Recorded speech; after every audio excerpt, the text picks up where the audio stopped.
Good evening. I would like to call this meeting to order on Wednesday, June 1st, 2022. We will open with an invocation, and if we could all bow our heads.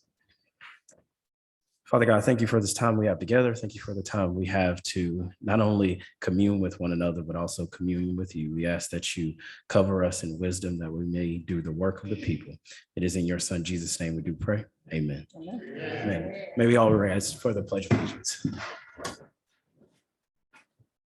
I pledge allegiance to the flag of the United States of America and to the republic for which it stands, one nation, under God, indivisible, with liberty and justice for all.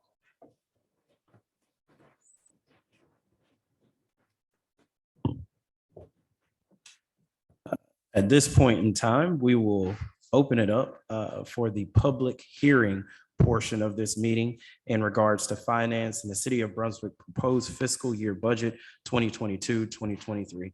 We'll turn it over to City Manager McDuffie.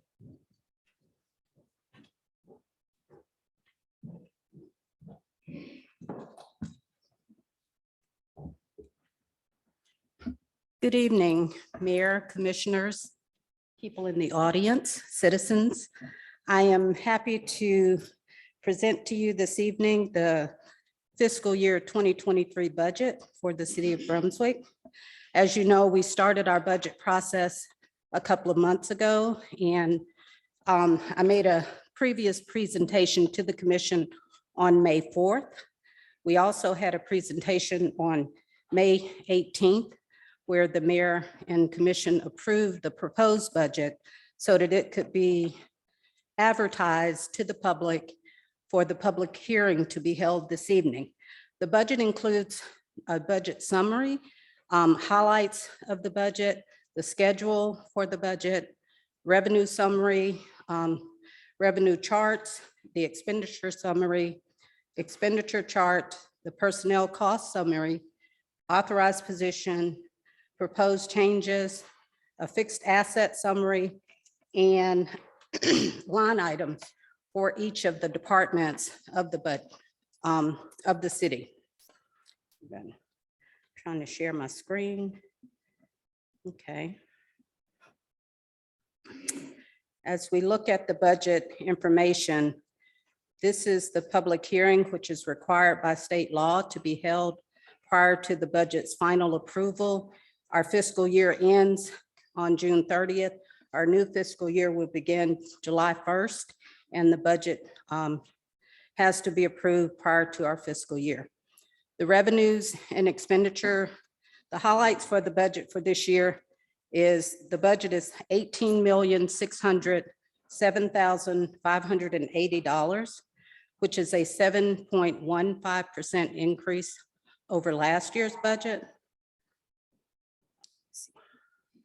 Our revenues for the year contains property taxes, other taxes, and sales taxes of $16.7 million, license and permits of $455,000, intergovernmental revenues of $580,000, other fees of $296,000, fines of $258,000, miscellaneous revenues of $143,000, which totals out to our $18.6 million for the total budget.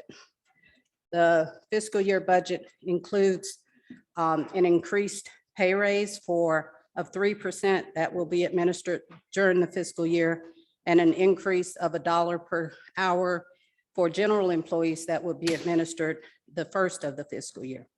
The additional personnel that were added to the budget for this year includes 5 positions. And I think, hold on. Let me get back to my page here. Sorry for that. Okay. It says 3, but we have 5 positions that are in the proposed budget to support the additional support for tax collection, to enhance our technological operations, and to support our building maintenance and skilled labor function in Public Works. It will contain health insurance premiums similar to what was included in the current fiscal year, and also additional benefits to support our pension contribution. The budget supports housing improvements and initiatives, including funding for additional demolitions.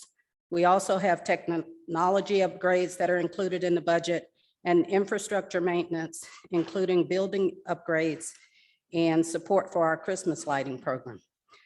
Equipment upgrades and replacement is $681,000, and there will be no use of our fund balance as proposed in the budget, but we do have $500,000 of ARPA funds for revenue recovery.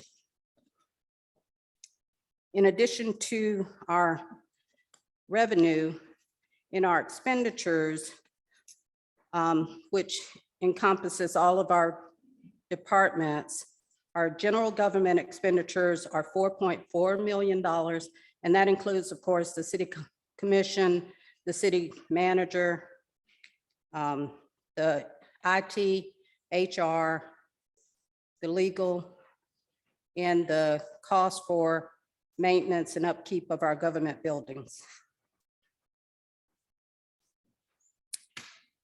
The public safety portion of our budget includes $10.6 million, and that's for the fire, police, and public work areas. The other departments is 1.8 million, and the total, it also includes transfers to other funds of 1.7 million. As you can see on the chart, the public safety and public works is about 59% of our budget. The government administration and general administration encompasses about 24%, and the other departments are about 16%. In the budget, the personnel cost is $11,859,000, and $9 million of that is salaries, which represent about 76% of our total personnel cost. The budget supports 215 authorized full-time positions, 8 part-time positions, and about 76% of those positions are in our public safety and public works. As stated, the budget includes personnel changes in our information technology area, in tax collection, and in public works.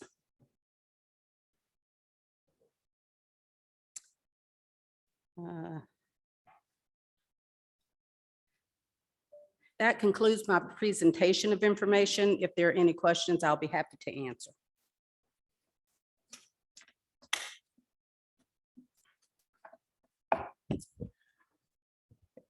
As this is the public hearing portion of the budget process, I want to first open it up to the public before we have any questions from the commission. So with that, it is open to the public if we have any questions. I will use the podium for the public. Excuse me. Yes, ma'am.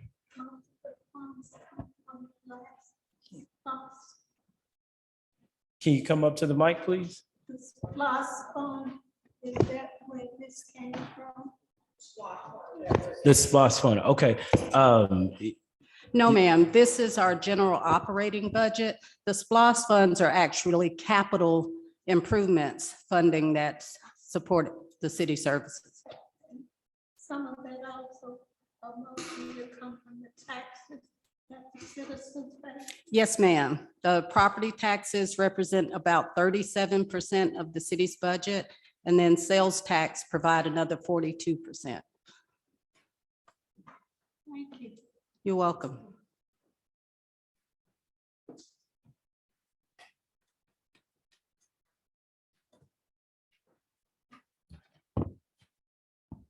Want to leave it open for any additional public questions or comments.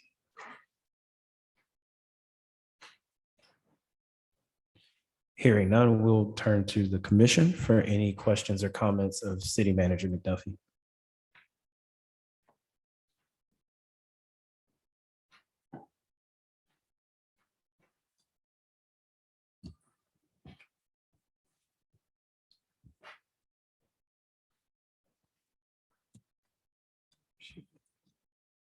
Anybody? Nope. Commissioner Rowe. I got it. So Okay. just Yes, sir. real quick, Regina, I am really concerned that it's taken us so long to get the numbers that we need for our police department. This budget is an intrinsic part of that, and I've looked at it pretty comprehensively.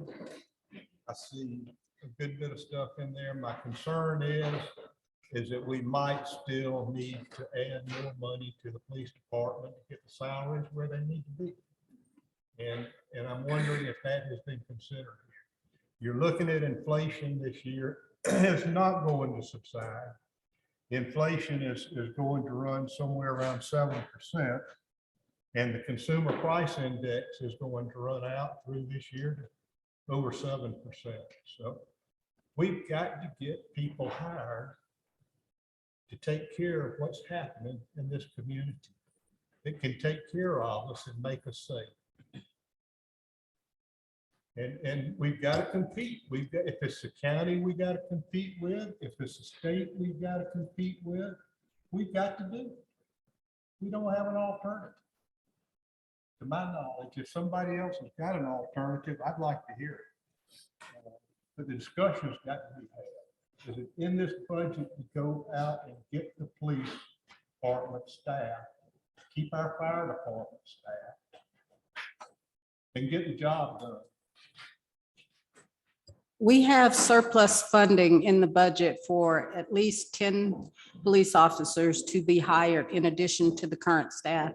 We also have approximately 7 open positions for the fire department and funds in the budget for that.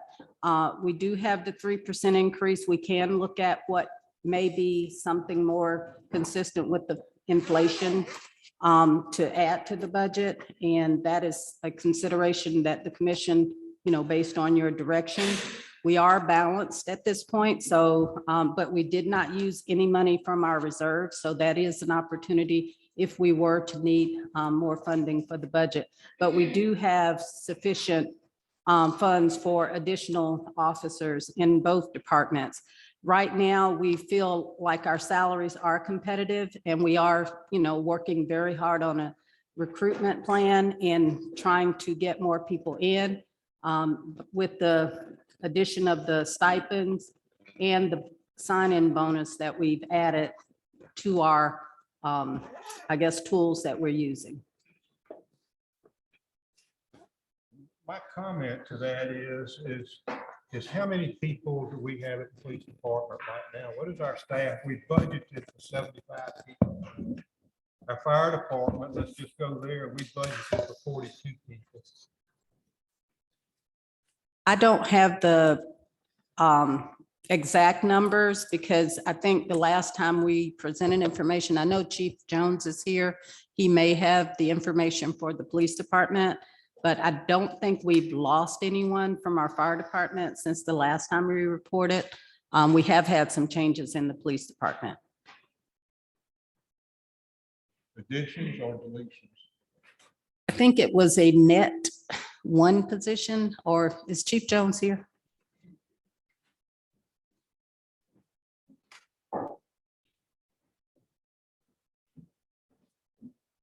Commissioner, our current staffing, our levels of certified right now is 36 sworn officers, which that puts us at 50% capacity. Counted in that number, we have 3 in the academy and we have 2 more slotted so far to go to the next academy. So that's our numbers right now.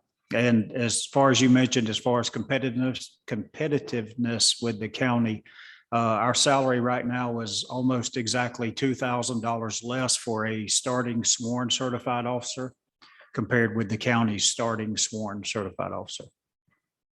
Well, that is exactly why I'm asking right there is that we have got to do whatever it takes to get our police department staffed. It's got to be fully staffed. We've got to stop this stuff that's going on in this town. I want to say this too. In defense of where we are in our police department, this is not intrinsic to Brunswick, Georgia. This is all over this country right now. But who this commission and who this police department and our city manager, who we have to respond to, are the folks that are getting out there. And I'm gonna tell you, I'm up here now for my 11th year. And I'm sort of in a position to where right now that if you can't tell me that we're gonna hire what our police department needs in this budget, then we need to do some work in here. We need to get with it. Get out there and if we got to match the county, we got to match the county. If we got to match the state, we got to do it. We don't have a choice. We really don't. We've got people in the hospital that have been shot. We've got people dead that have been shot. It's just, this is the time to get out here, get ourselves, so folks come to Brunswick, Georgia, and want to go to work in our police department. They're out there. People are leaving bigger towns, sworn police officers. We need to put out there that we want them here in Brunswick, Georgia, and do whatever it takes to get them here. Let's get staff. Let's get police. If they need to be at the Waffle House, if they need to be stationed there at 3 o'clock in the morning, let's get enough that we can put them out there. Let's be visible. We have no need to not be anywhere at this time other than being visible. If it's 3 o'clock in the morning, we've got to have the people out there. So I've looked through this budget. I want to make a comment. I have gone through every single line item, and it is a great budget. It's a budget that's very detailed. It's very specific. It's got the information that I'm not an accountant. I don't like numbers. I do not care for them. I'd rather spend money is what I'd rather do. But this is a good budget, and it's very thoughtful for the citizens of the city of Brunswick. It's laid out very, very well. But our police department, our fire department, and what it takes to keep our streets clean, we've got to do. And I'm not on a rant right now, but I just want to point out to you that we've got 2 departments, actually 3 departments. We've got neighborhood and community services is getting almost $1 million in this budget. Our planning and our development departments getting less than $500,000. And our economic development department has right at $211,000 in this budget. To me, that's sums up where we are. It really does. And I don't need to say any more about that. We've come a long way with economic development. When I first started here, there was no economic development in this budget.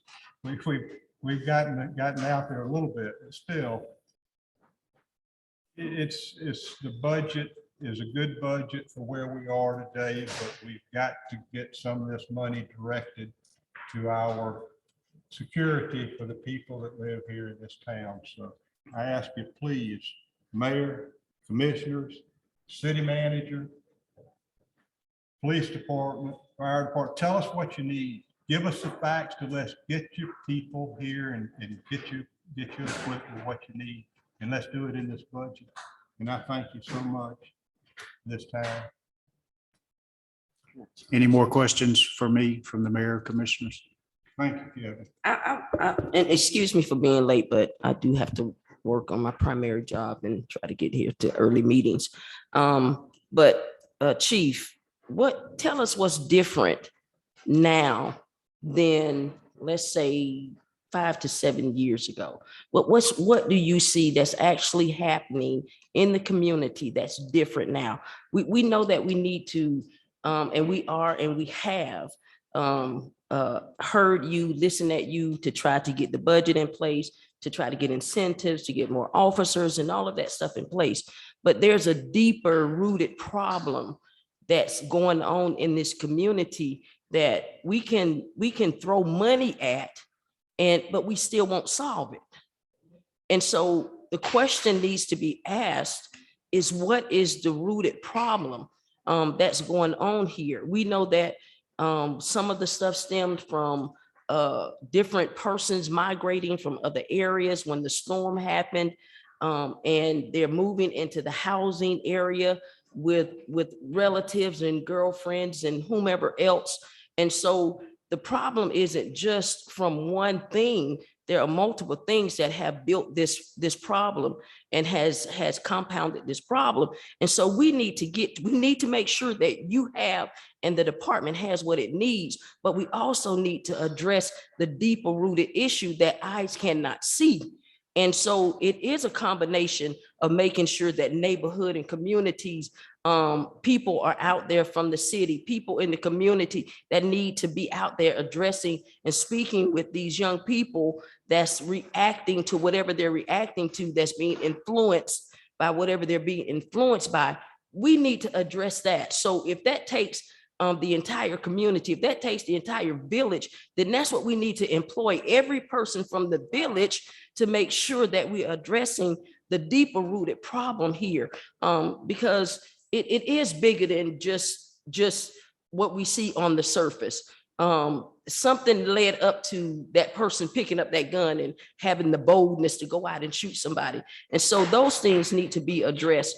And we need to see how we can work as a commission, as the administration, as a community to address the entirety of the problem, because that's what we've been doing. I was reading the article from when the shooting happened with the Brooks guys, the young fellas with the Brooks and the babies. And I saw that task force sitting up here. We had Chief Green, we had somebody from Flexi, we had somebody from the county, we had somebody from the FBI, and all these people that were sitting up here. And I remember being over in that area because it was an overflow of people reacting. And here we now are again reacting. And because that situation, I don't want to say it didn't teach us anything, but it still showed us something. And I asked a question when that task force is up here making those promises, and it's hard to say and speak to those things because they say what they try to do and try to do what they can do. But I asked that question, is this a solution, or is this a knee-jerk reaction? And so are we going to be a knee-jerk reaction in this situation, or are we going to really bring some resolve to what's actually going on here? And we know we need to get you what we need to get you, and we're working to do that. Anytime we increase our salary, the county's going to increase theirs. So it's easy to say we're going to try to be competitive with the county, but we don't have that flow that the county has. The county is, the city is in the county. And so from you and from others, how do we employ the entirety of the community to resolve this problem? Because it's more than just throwing money at it. Yes, ma'am. You said a lot. That's a complex problem that doesn't have a simple solution, but to give you the simplest answer I can in a short period of time, if you look at the crime stats last year, they were up 12% in the city of Brunswick. Previous 5 years, they were down cumulative 35% in the city. So it's sort of a complex problem, ma'am, but it is a self-feeding problem, the snake eating its own tail. With an increase in crime, part of that, a lot of that, and I do have stats for you. I gave you copies tonight, when and if you'd like me to explain those further. But increase in gangs, ma'am, gang activity, the organization, the structure of gangs, they're moving in. They have leaders from Savannah, Jacksonville that are over the gangs here. They're run now like the mafia of the 20s and 30s. It's all about money now. You don't see them standing on the street corners with a bandana tied or hanging out their back pocket or tied around their neck. It's not that way anymore. But with the increase in gang activity, ma'am, that's from street level crime to the entering autos all the way up to the shootings that you just mentioned. And as we lose more officers tying the two together, we are not able to be as proactive. We are barely able to be reactive now. With the county's help, we're covering our shifts. So that is a very short answer to a very complicated problem. But as I mentioned, the snake biting its own tail, eating its own tail. As we lose more officers, it puts more stress on the ones remaining, and they're asked to come in on their days off to work weekends. And they get tired and another one leaves, and that puts more stress on the other ones. And ma'am, right now, Brunswick Police is a proud agency. We've been here since 1838, Brunswick Police. We're working night shifts, we're working weekends, that's command staff, that's me. Just as an example, last week is the first week in, I think, 5 months that I have not worked a night shift plus my day shifts. And that's with the county's help with the MOU. So to answer your question, we need more officers to get out and be proactive again, to actually be able to follow up on these calls, to put the right people in jail and keep them there, to stop some of this crime, and particularly the gang involved shootings that are going on lately. How can, because I see we've got a lot of community in here. How can the community be a facilitator of helping to resolve some of these things that are going on and that are happening in our community? Yes, ma'am. The NPAs and the neighborhood watches is one of the city's greatest assets that other cities are modeling off of now. I go to the meetings, a lot of the staff here, commissioners, the mayor comes to some of the meetings, and community involvement, ma'am, is what we had to get us the crime rate down 35% in the previous 5 years. Was the community knowing the officers knowing the community, the MPAs, Granny sitting rocking in her rocking chair on her front porch. When a shooting happens or something happens, entering auto, whatever it may be, if Granny knows the officer, if the citizens know the officer, they were more likely to give that information.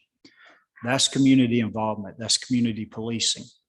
We have to have adequate staffing to get back out and do that. We ride bikes in the city and talk to Granny rocking in her rocking chair on her front porch. That's how you build community relations. That's how you solve crime. Not by running from call to call to call and having the officer having 12 or 14 reports at the end of the night. We have to get back to that. There's not a simple one answer solution to that problem either. It takes time to build back up. As you know, it takes 7 months from hire date to train a new officer to where he can answer a call on his own. But that is the solution, is community involvement. When you see something, say something. We have the new program with the cameras. If you have home security cameras, we ask people to sign up for that program. If there's a crime in your area, from entering auto, burglary, whatever it may be, we call you and ask you, hey, will you look at your camera from on this date, from this time to this time? If you see anything, please let us know so we can help solve the crime in your neighborhood. Community involvement, ma'am. I know I'm frustrated. I know the community is frustrated. I know everybody up here is frustrated. And I mean, for me to be down in Florida and get texts about 2 people been shot and they're shooting up stuff, you know, it's tiring, really. But it's not anything against the police department, but it's the community. We've got to wake up as well. And when these things happen, you know, we've got to be proactive in reporting information. If you see a car tag, we're not telling you to go out there and be a lone ranger or a vigilante and get yourselves hurt or anything, but give car tags, give car descriptions, call in on the silent witness line and give a description of the perpetrator. You know, any of that stuff you see can help to identify, you know, the people that are doing these things. And nobody needs to think that if you are in a gated community, that it's not going to come behind the gate. It's going to come behind the gate, in front of the gate. It's going to go across the bridge. It's going to go across the water. So don't think that just because it's not where you are now, that you are exempt from this happening. This is a community problem. It's not just certain people in certain areas. It's when cancer spreads, it spreads all over the whole body if it's not treated or if it's not contained. And so this is a cancer, and we've got to, we don't want to just treat it. We don't just want to contain it. We want to operate and get it out. Yes, ma'am. And we know how to do it. We've done it previously. the last 5 years in the city. We know how. We just have to work and do it. We appreciate it. It Yes, ma'am. takes staff to do it. You cannot do it. You've got to be visible. Folks know that we're down, that the word is out there, and we've got to take care of it in this budget. It's got to. We can't keep sitting up here. I agree with everything that Felicia says. I don't disagree with one bit of it. But the money is got to come from somewhere. And I just pointed out that you've got big time money in neighborhood and community services. You've got $211,000 in economic development. You've got $490,000 in planning and development, you know. Somewhere we're gonna have to look back through this thing, and we're gonna have to figure out where we're gonna get the money to fund the police department and to have a full police department, the staff, to stop everything that you're saying, to be visible out there. It's not gonna happen without doing it. You've sat up here how many years? This is my seventh. I'm sitting up here into my 11th year. Commissioner Martin's in here for her 11th year. We've been through this thing almost every year. Am I right or am I wrong? It's time to stop it. It's time to get the money, get it in this budget, and let's put the wheels out there on the street, put the feet on the street, everything we've got. And again, I say on appeal, if we've got to be at the Waffle House at 3 o'clock in the morning, we've got to be there. Not with a hired security guard by the Waffle House, but by the city of Brunswick Police Department, having enough staff to be there to stop what's going on out here. So please, let's do it in this budget. Let's get it done. I asked the city manager to look back over everything, pull up everything you can, and let's get people that want to come here, go to work in our police department, our fire department, and get staff. Thank you very much too, for everybody. And thank you for being here too. Thank you, Chief. Appreciate it so much. Thank you. Thank you, Chief. Thank you. May I say something, please? Chief, I'm thinking here as I go into all of these schools, these youngsters are no longer gonna look like who's what. We have great youngsters in high school and college. They are doing it all. Now, this is another opportunity for them to get a great job with a great salary. And I'm suggesting that you try to recruit our youngsters who are coming out of high school and also doing college classes. They are a great resource, and I'm quite sure they can fill the bill. Thank you. Ms. Polite, you're absolutely right. Our recorder is sitting right back here, so she heard everything you said.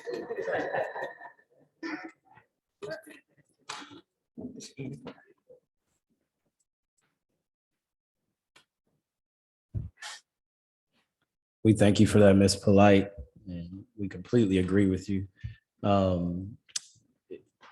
I want to make sure we stay inside of the budget kind of conversation that we're here to talk about, because I know Commissioner Roll has some additional questions for the chief about some things that happened this weekend. So we'll say that before, as we get into the regular agenda. I guess Commissioner Case, and what I do want to do is recognize that, you know, you said we want to move some things around in this budget, and you feel as if maybe they should come from certain places. I just want to make sure we have some direct asks as to what we should be looking into as a follow-up. That's what I just asked the city manager. Take a look at that. I don't know if you heard me or not, but I just saw that those were some departments that I think are in need of funding without a doubt, but there are places where I would look if we deem as a commission up here that we want to finally hire and staff a full police department. That's what we got a city manager to do. Look over this thing, and if you want to do it, if that's what we really want to do, and I do, I'll put everything else aside to do this. It's on this commission's shoulders. It's not on my shoulders. It's not on Felicia's. It's not on yours. It's on the commission, and it's on the city manager to find it if we say find it. And I say find it. I don't know what anybody else says, but I'm saying I've been here. I've ridden the horse, and the horse isn't getting any better. It's got to get better with staffing. And the only way to staff is to hire people through competitive measures. I don't know any other way to do it.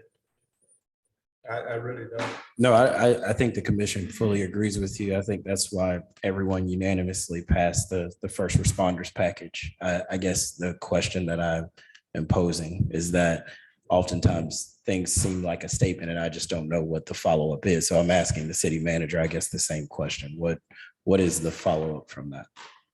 Well, as has been discussed, this is a complex issue. So, since I've been here, we've increased the pay for police officers by 35% in 2 years. I think, we have done a lot to try and stay competitive with the other agencies. We are looking at other methods. We're looking at our benefits, and there are some proposals that may be coming forth in terms of enhancing our benefits in addition to what's already been out there. We're also looking at, making sure we have proper equipment and that the environment that we have in our departments of public safety are ones that are conducive for people to want to join our forces. So we're looking at it holistically. When you look at those other departments, such as economic development, we need development in this community. We need people to work. We need people to have jobs available, just as Mayor Pro Tem Harris said. This is not a one-sided issue. Economics is one of the reasons that crime is up, because of economics. So it's not that we aren't paying, we are being competitive, and we will continue to look at that to try and stay competitive. But I think there are some other things that we can do. There's not $1 million in neighborhood and community services. Most of that is a grant from the CDBG, and that money is designated for certain purposes. So we are, the budget, I think, is solid as it is. Our opportunities for enhancing salaries, again, we do have reserves that we may be able to designate. And also, the other alternative is property taxes increase, and nobody wants to do that. And I don't think it's warranted. I would not make that recommendation at this point. We are working hard to make sure we collect all our fees. We don't have things in arrears. So we are doing, the things that we need to do, and we will continue to look at the recruitment in the police and fire department and the organizational structures in those departments. There are some things, training, there are opportunities that we want to present. We want to have specialized positions, and we're also looking at enhancing our abilities to make sure that when we bring cases forward, we can prosecute those cases and get those people off the streets who are, causing these problems that we're having. So there's a lot of different angles that we're approaching it. But we can't continue to throw money at it. We will, try and support the competitiveness of it, but I don't think that's solely the answer. I want to challenge something. I'm not saying throw money anywhere, okay? I'm as conservative a person as sitting up here as in this town, the city of Brunswick. And I have shown that in the way I have worked at the city of Brunswick, the way I have served as a city commissioner. And I'm not saying throw it. I'm saying find it. We've got to do it. It's not throwing it. It is finding the money in this budget. This is the time to do it, to staff our police department. If it's 75 people, then this is what we've got to get the money to do. I'm not saying I looked at the budget. It's $920,000, almost $1 million in neighbor. I didn't say it came from the general fund. I did not say that. Okay. I'm saying that money is misdirected in that way overall, not anything else other than that. Nothing. I saw the grants there. Understand? I'm telling you, there is money in here in other ways that we can, whatever it takes, that you, the city manager, the chief of police, whatever the commission up here figures we have to pay a police officer to fully staff our police department. That's what we need to do. That's it. And I'm willing to vote that way. I'm asking you to do it. I've sat up here through, I can't tell you how many budgets, and we get to where we're going to do this and we're going to do that. But then the funding doesn't come to the right place. It doesn't come to the right place. And it's empirical data. That's not me saying that. I'm not throwing anything. I'm being as conservative as you can be. This is the time to get the funding for the police department. This is it. Right now, don't wait to 2023 to do it. And you're not going to do it through any way other, I don't believe right now, than salary. I think that's what it's going to take. That's my opinion. And I offer it to this commission up here. So, you know, it's going to take the people out in the street is what it's going to take, and it's going to take the money to get them there. So, City Manager McDuffie, one of the questions that I had, and I appreciate that, Commissioner, one of the questions I had is, how much money are we currently spending on our Parks and Recreation budget? We have funding in the budget of, I think the $211,000 is for actual recreation. Well, it's 215,000. When you say parks is maintenance of all of the green spaces and areas that we have parks. So that's basically maintenance of our green spaces, our passive parks, active parks, and our squares. That money is designated for those purposes. And you know, but recreation is pretty much 215,000. 250. And then I guess I'm also trying to figure out how much are we spending on maintenance for what is our, I guess, city facilities. So how much are we spending on Roosevelt Harris? How much are we spending on 8th Street? And how much are we spending on Howard Coffin? I would have to, we don't spend a lot on Howard Coffin. You know, that is still county operation. We have put some money in because of damage. I would say it was less than $15,000 that we spent Howard Coffin. I would have to look to see as far as maintenance. Part of the, well, most of the money that I talked about here was for staffing and programs for the recreation. But I have to look specifically in those budgets for the 8th Street and the senior center. Is there any projected, I guess, do we have a projection of change as those facilities, as Howard Coffin perceivably would come back under city management? We don't have it in the current budget because we have not kind of formulated what that plan is, but we have plans of funding, of course, with the negotiations with the county and with funding that the city has in its reserves or other methods to help with those operations. That's perfect. And outside of SPLOST dollars on capital projects, how much money are we spending out of the general budget on maintaining or moving capital projects at all? Most of that is the machinery and equipment at $681,000. Most of what we have in the budget is not capital. We do put money in for maintenance and for air conditioning systems, for roofing, as we see needed for the buildings and that kind of those type of capital expenditures. But a lot of, you know, what we have in the budget is equipment and vehicles. And so I guess what I'm trying to come to is in terms of ensuring that we fix streets or major thoroughfares or streets inside of communities or things that are of importance of a large scale, most of those dollars, if not all, come through SPLOST? Yes, all of our major expenditures, infrastructure, storm drainage, road resurfacing, yes, that is SPLOST dollars. We have funding right now that we're spending, and we have appropriated money from the ARPA funds for that. But other than that, we don't have a lot in the operating budget for those purposes. And those ARPA dollars, how much do we have currently of federal dollars that the city has?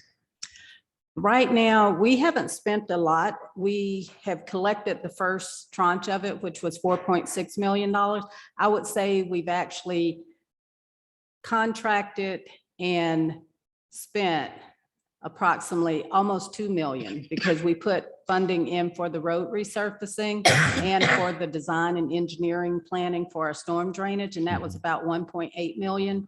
And then we have 200,000 or so that we've spent for some of the grants that we've given to businesses. So about 2 million has been contracted and or spent. Okay. And so we have about 2.6 million that's not, I mean, it's been kind of designated, but it's not spent. Okay. And is there a second tranche of money? Yes, we are expecting that. Last year, we got the first on June 7th, Okay. and they said the next would be a year later. So we're hoping or thinking that that will come in during the month of June. Okay. Any additional questions from the commission?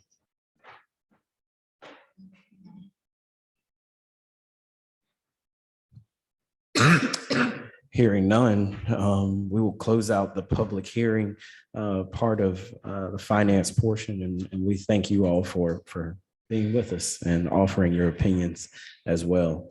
With that, we'll move on to the approval of the agenda. And for us, I know that we have one addendum, and Commissioner Roll, I want to see if you wanted to go ahead of appointments.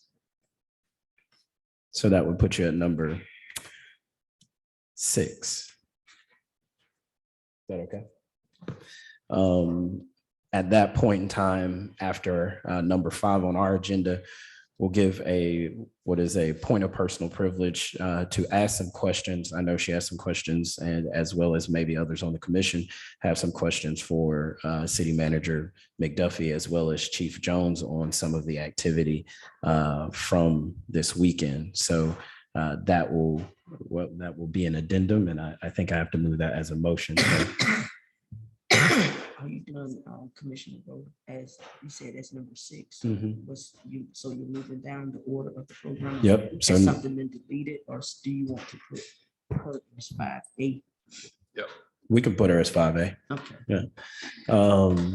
So Commissioner Roll will be 5A on the agenda. Everything else stays the same.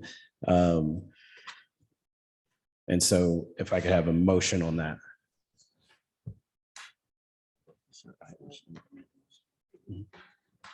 Okay, I'd like to make a motion to add as item 5A an addendum for personal privilege for questions for city manager. Second. Hearing a first and second, all those in favor show by the usual sign of aye. Aye. All those opposed, the same. Hearing none, the motion is approved. The last thing is I want to add this at the top of the meeting. Before we get into it, we have under authorities, 2 appointments for the Downtown Development Authority. I don't want to, because we have advertised, I don't want to hold up that process. And if anyone wants to push forward in that process, I want to leave that open. However, I do want to do all we can to leave these appointments open for other people to put their names in. We've continued to ask the community. I want us to do the hard work to make sure we get more than kind of the same names recycled in these positions. But I wanted to add that just as a point before we lock into the full agenda. So with that, I will now have a motion to approve the agenda. Are you saying, excuse me, are you saying you want to defer the appointment? That's my personal point. I don't want to make it and take it off the agenda. I had some conversations with Commissioner Martin. So if there are individuals inside of those 2 who we want to move forward on, I don't want to defer the whole thing and take that opportunity away from them. Yeah, I'll make a motion that we defer item 6. Okay. Which is the 2 appointments for the Downtown Development Authority until further advertisement can be completed. Hearing the first, do I hear a second? A second. Hearing the first and the second, all those in favor show by the usual sign of aye. Aye. All those opposed, same. Hearing none, the motion is approved. Thank you for that. And with that, we'll now move on to the approval of the agenda. Do we hear a motion? Can I just make one comment? Sure. though, About the deferral of those board appointments have expired as of what, today or yesterday? Was it, is it a day or 7? If they have expired, the person who is currently serving the seat will do so until filled. No. Thank you for that. For that, we'll still hear a motion to approve the agenda. I make a motion to approve the agenda as presented, Hearing as a- discussed. Hearing the first, do we hear a second? Second. Hearing a second, all those in favor show by the usual sign of aye. Aye. All those opposed, the same. Hearing none, the motion is approved. Thank you for that. We'll now move on to recognition and presentations of awards. Proclamation presentation proclaiming Saturday, June 4th, 2022 as City of Brunswick Community Wellness Day. We want to read this and also thank city staff for all of their work, all of the signs around the community, getting everybody ready.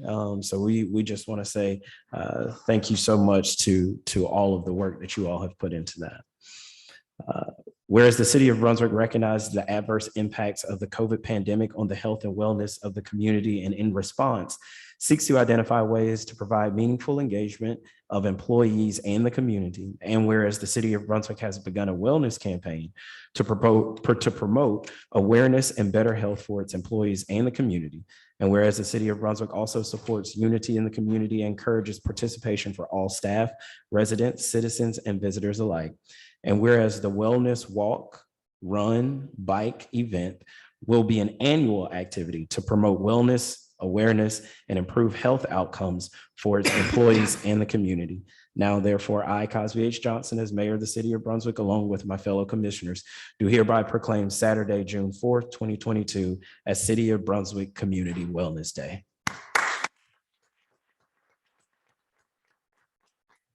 We want to encourage you all to join city staff, join all of us as we find one of these modes, whether it's running or walking or biking or roller skating or roller blading, or bring out your kids on your scooters or cook barbecue on the side of the road, because we're going to need it.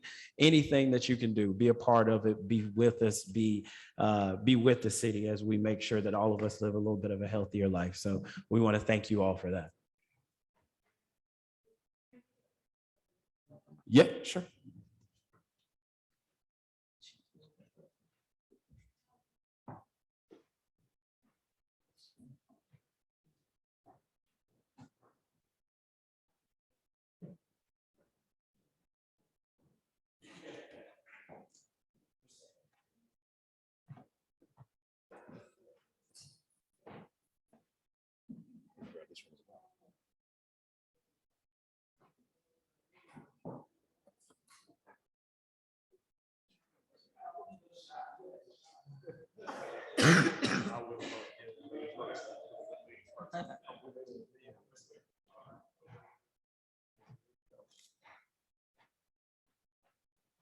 Thank you, sir.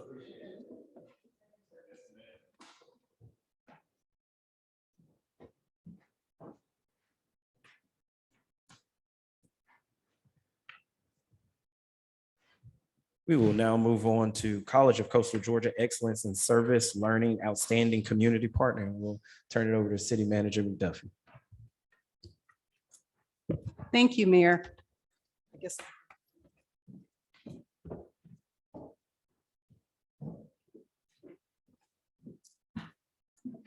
I just want to recognize Cal Edwards.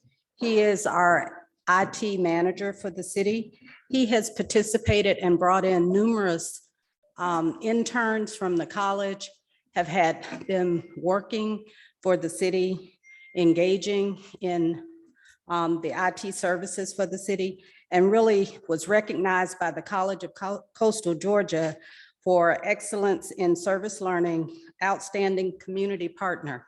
The city was recognized on behalf, and Cal was recognized. And I just wanted to thank him for the work that he's doing. As we talk about what we can do in our community, how we can engage. This is one of the things that the city is doing to bring in college students and allow them to understand city government as well as work among our services and promote city services. So thank you.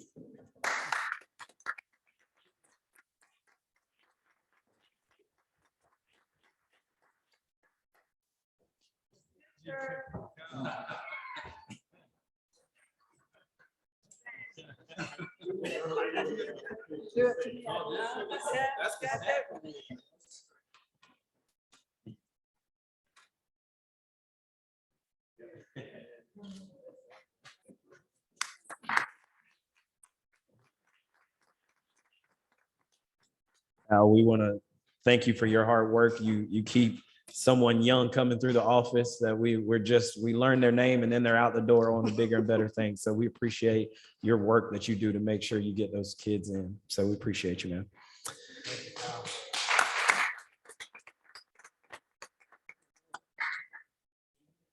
Next, we will have Miss Dolores Polite, founder of the Windsor Gullah Geechee Family Preservation Museum, to provide information regarding a proposed museum and request to utilize 1327 Union Street as location for that museum.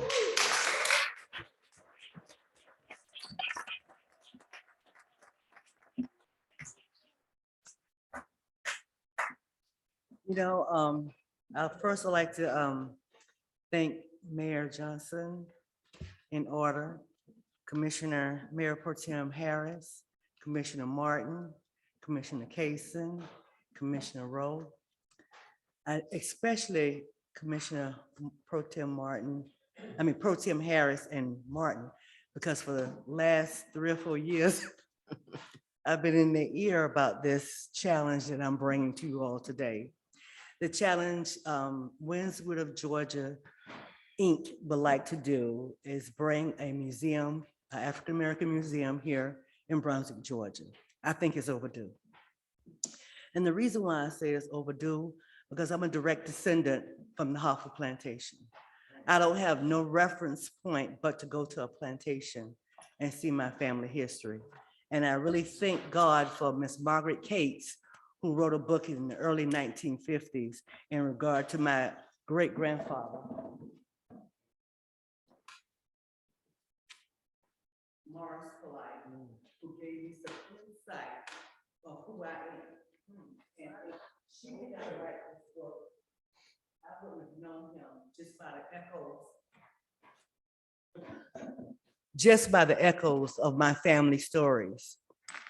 And the reason why I feel very strongly that Windsor Gullah Geechee family preservation is important, I think you have in your handout, I gave a couple of examples, and I really would like my cousin, Dr. Collins, to stand with me.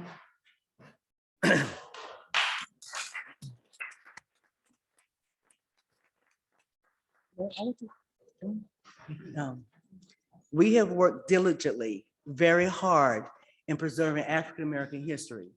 So happened Darien, Georgia and Brunswick, Georgia is really linked by the hip as far as their beginnings in the early 1700s.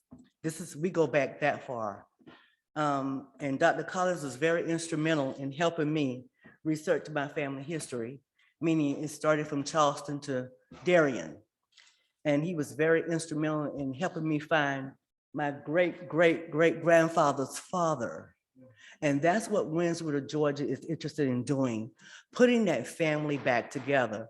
We are a product, but what I have coined, and the name of my book is A Product of Scatter. And we are Polites, we are Murrays, and we are Fords. And all of those families are sisters and brothers, and they have different names because of owners. And so I stand here asking if the listener house can be that vehicle, that place to come to a place from the seashores of Georgia, connecting that family back together.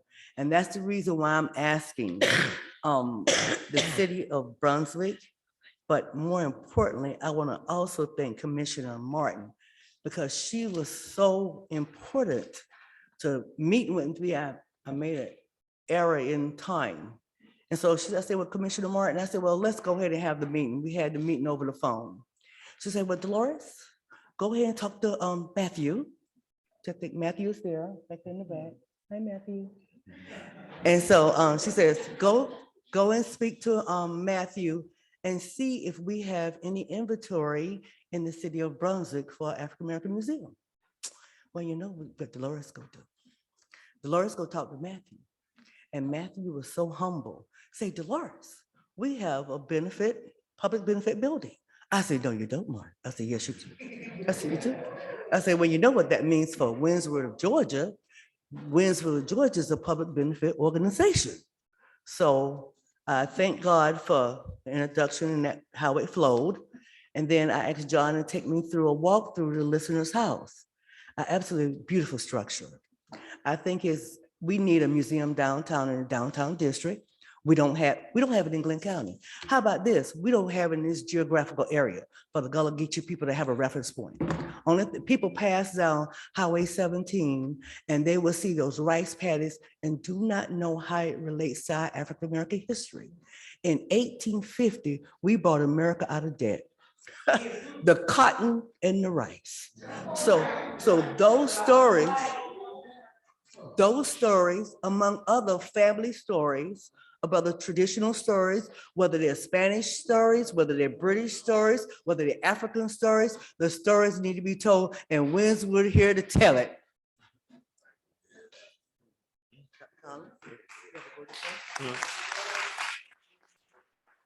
Actually, I feel that my cousin has said it all.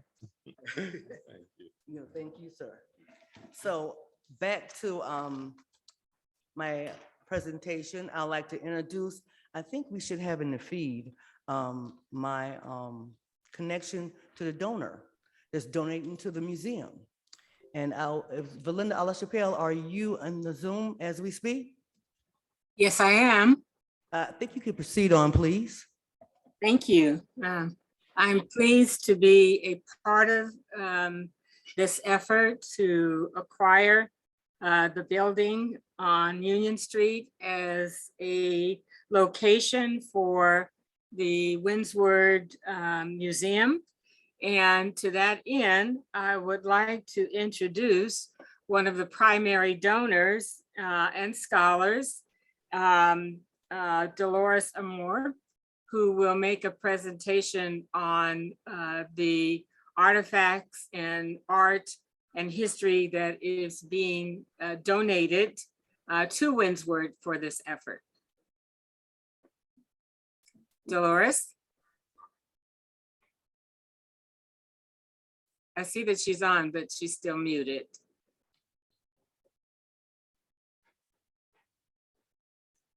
Dolores, you have to, there you are.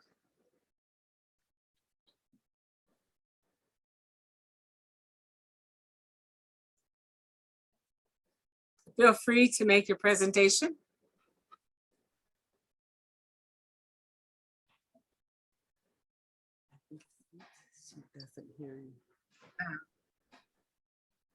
She is unmuted. Can you Yes, hear me? Yes, I can hear you. Okay. My name is Dolores Amor. I am a Gullah Geechee from Charleston, South Carolina. My lineage is that of Gullah Geechee, and I have been an educator for over 37 years in the public sector and 55 years privately. I am very proud of my heritage, and I thank the City of Brunswick, your esteemed members of the City Council, for allowing me to come this evening to speak to you about my contribution to the Windwards Museum, and to also be able to allow me to explain why it is of utmost importance that the building be preserved for the museum and allow people in the Brunswick area to be able to come to see the many accomplishments of African-American people.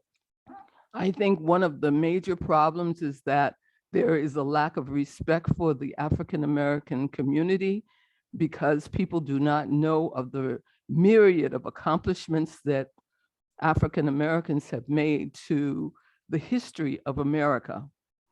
Once the museum is opened with your support, we will be able to bring to the community on a smaller scale, and I'm sure that we will begin to get national attention because of the collections that will be contributed to the museum. The Windward Museum is a very vital part of the community of Brunswick, Georgia. It is a very important addition to the history of the area, and it will help to bring people together.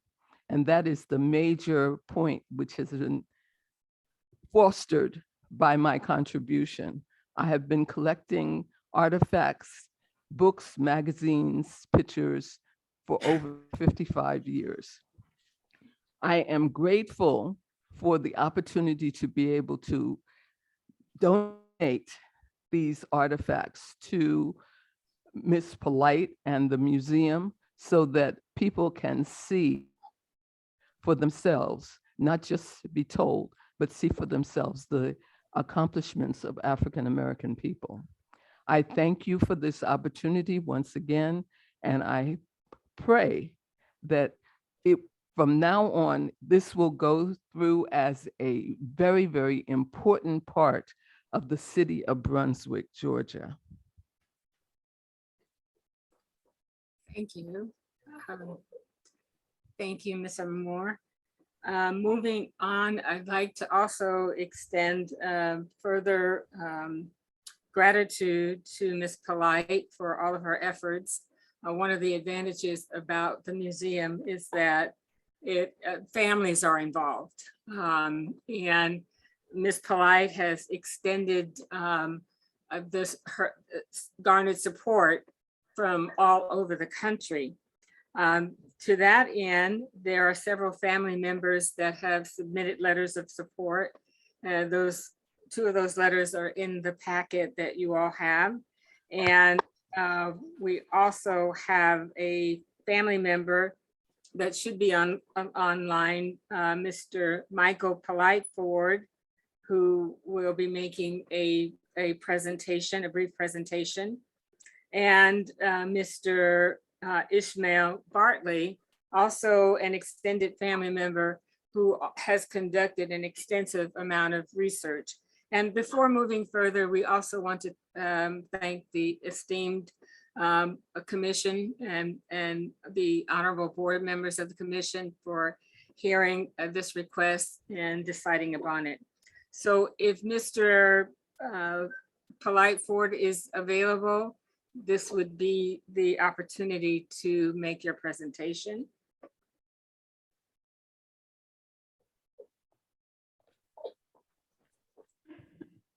I don't see Mr.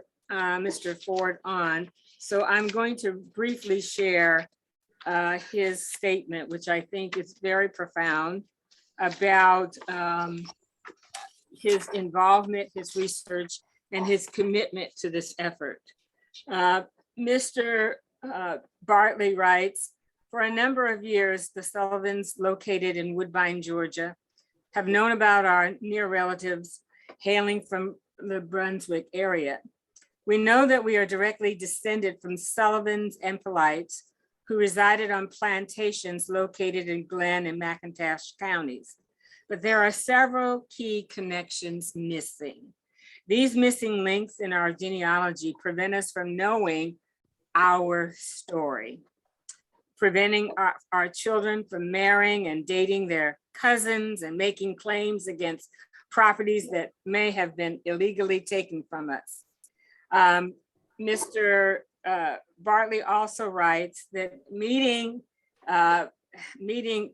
Ms. Polite was a godsend and very fruitful step toward achieving our goal of developing a clear understanding of our local family tree.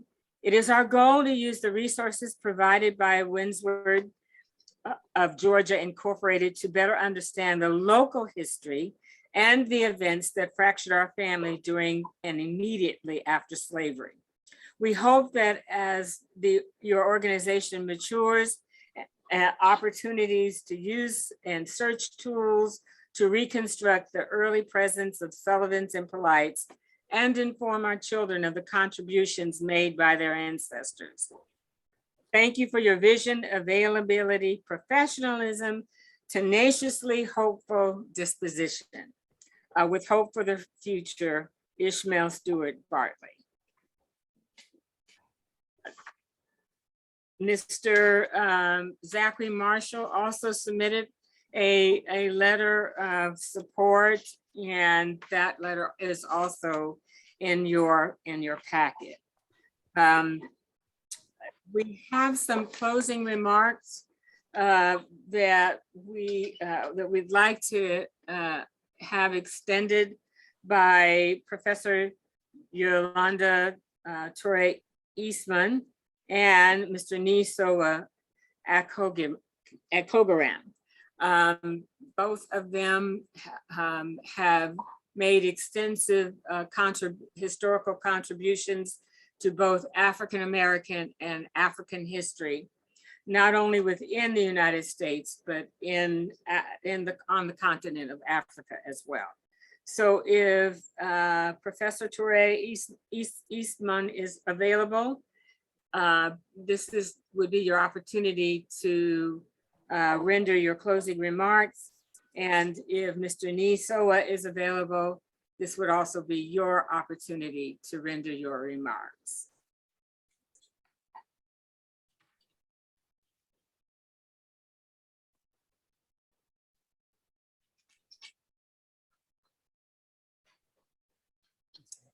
I do not see them on as, I do not see either of them.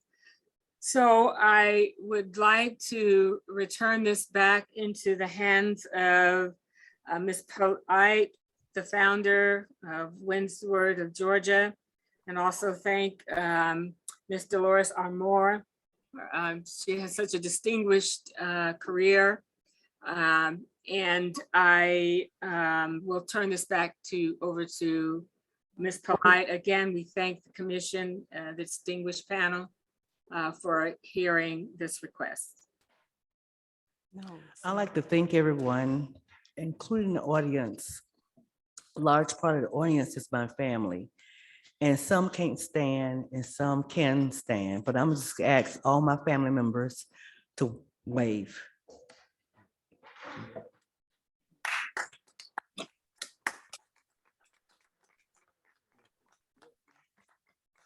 I have my dear friends and church members and other community leaders in this community. I'm yielding to you all support.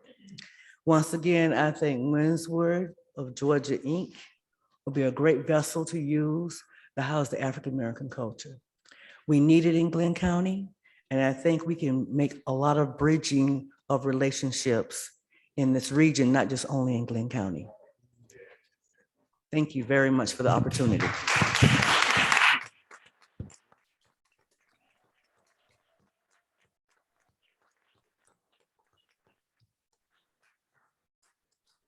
I'm sorry, I got to do the church finger. Mayor, if you Yes, don't ma'am. mind, I'm gonna have my people to help me remove the things before you go to the next step. Just a moment, please. Yes, ma'am. So I won't interrupt the rest of the meeting. No, you're Thank more you. than. I don't know if we voted on it. Did y'all vote on it yet? I was gonna say, no. Yeah, right. Yeah. Oh, well, number one, we want to say thank you.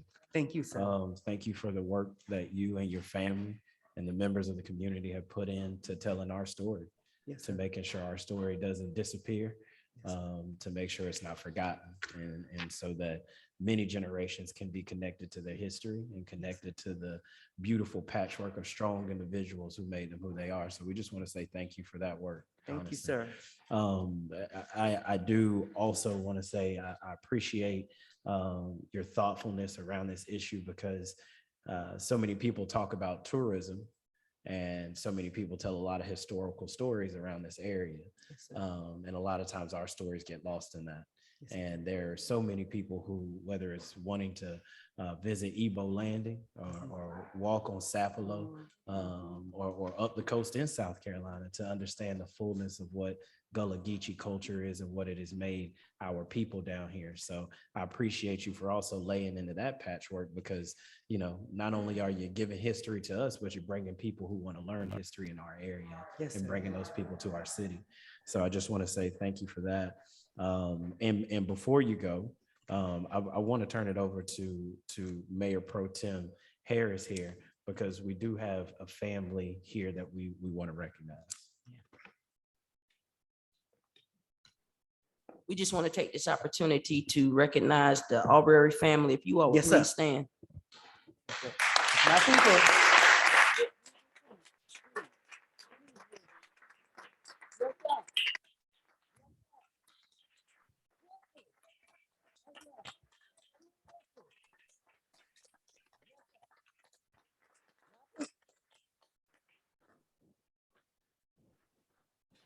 We have Marcus Aubrey, the father of Ahmaud Aubrey. We have his aunt, Diane Jackson. We have his aunt, Kimberly Aubrey here as well. And we have his cousin Jazz also here. I don't want to overlook anybody else, but those are the Has four. his aunt Ruby. Oh, Ruby, I didn't Yeah. see Ruby over there. I'm sorry. Ruby, don't get me now. Forgive me. I'm sorry. But we have, so we have them here. And Ruby is the youngest out of those that are here this evening. And Diane is the eldest that's here this evening. So we just wanted to take this opportunity to recognize them and to thank them for the fight that they fought and that they continue to fight to make not just the city of Brunswick or not just the county of Glenn, but the entirety of this area a better place for all of us. And the fight that they fought in getting justice, and that they're still seeking justice for Ahmaud continues. And it continues not just on a local level, but it continues on an international level, a national and international level. And so the demonstration and fortitude that they displayed in peace. Let me emphasize the peace part of that. It spoke volumes to not just us here locally, but it spoke volumes across the seas. It spoke volumes across this entire world for people to see them fight the way that they fought, and to fight in a peaceful manner, and to give God all the honor and the glory for the fight. It did a whole lot, because had they not have maintained their peaceful mannerism, it could have been totally different all over this world. And so we want to say thank you to them.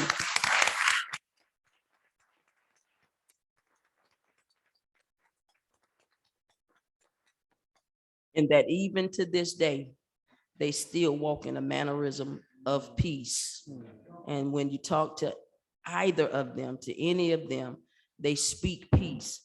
They want justice, but they speak peace. Yes, sir. And they want justice in a peaceful manner. So thank you all for being the examples that this entire world needed to have during these times. Thank you. Yes, sir.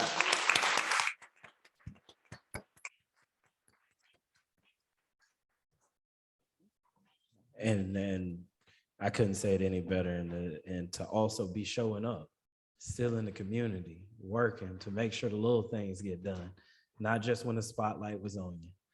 You know, you're here, you're showing up, and you're making sure you're still pouring into the community. So, man, I thank you for being a leader and a stalwart. Thank you, Mr. Aubrey. Ms. Polite, thank you for your work. What the next steps that I think this commission will take is we will confer with Director Hill, make sure we have some type of agreement drawn up, the same as we have done across the years, and we will work with City Attorney Corey to see what that agreement looks like.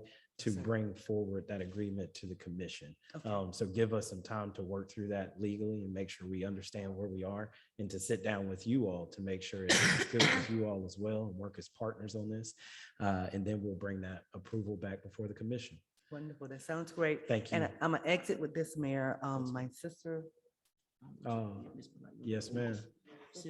she has something to say. Yes, ma'am. Please, Ms. Belay.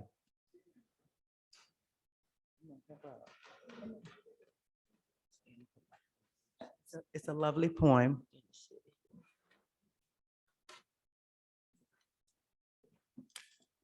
This is a poem, first giving honor to God, to the mayor and all city commissioners and everyone in the building today.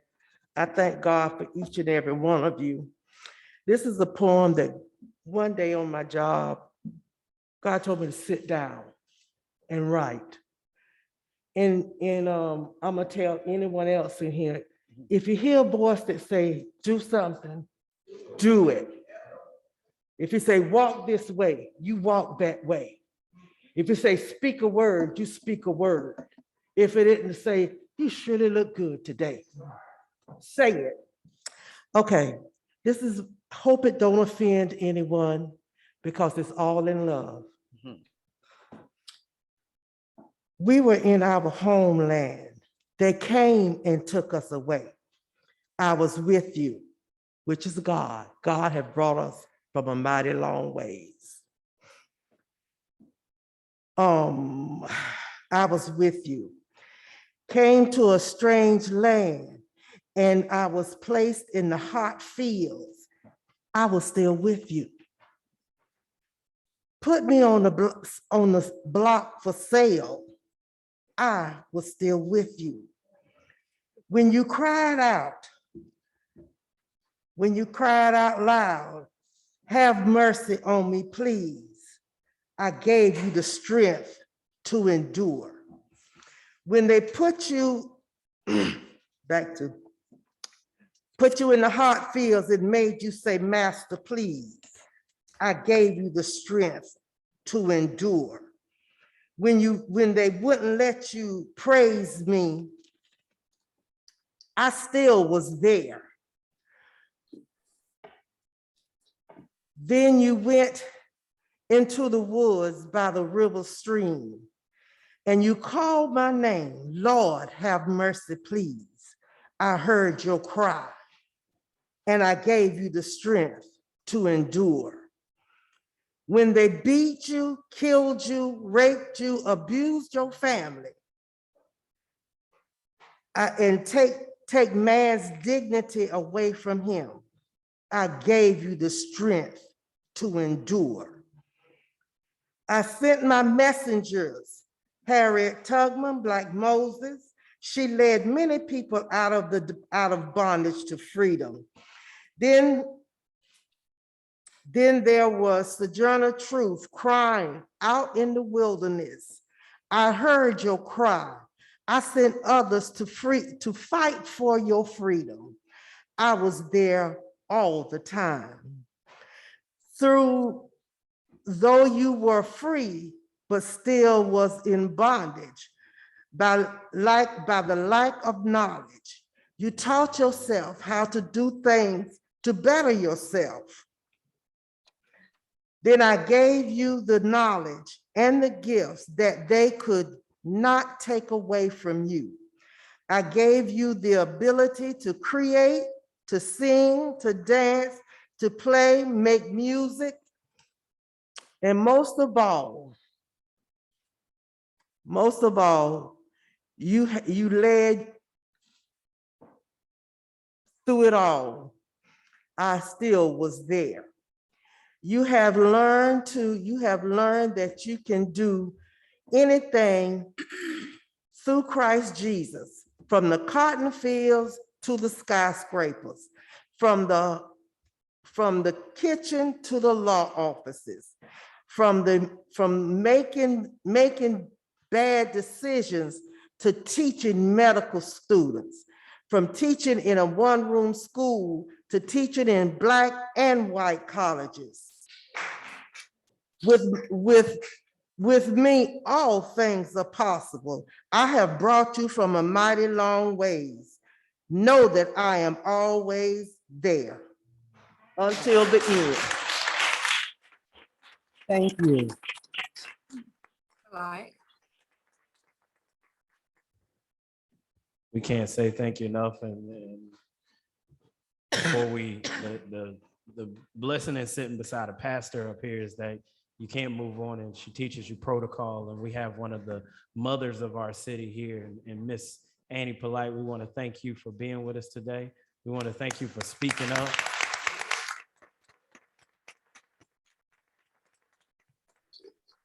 And so we are blessed by your presence, and know that you got a seat right there anytime you want to come.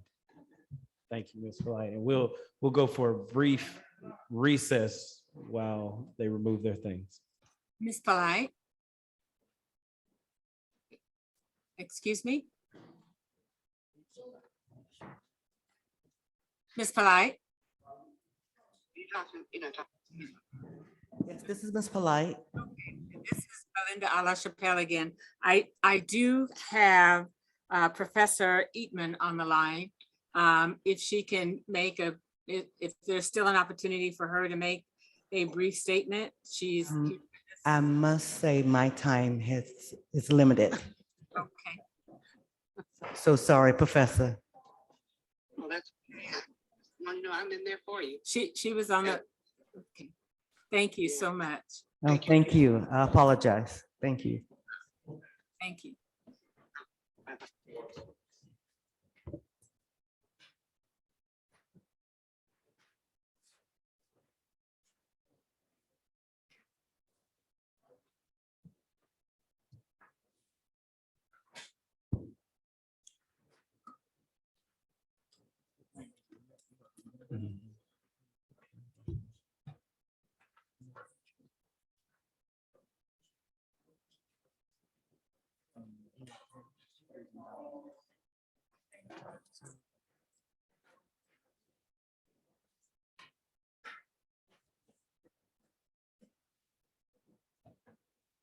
Want to thank you. Want to call this meeting back to order.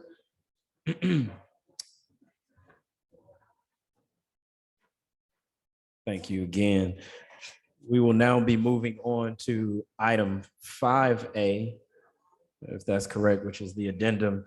Some additional questions by Commissioner Roll and the commission about some of the things that happened this weekend. So with that, I will turn it over to Commissioner Roll. Thank you, Mayor. On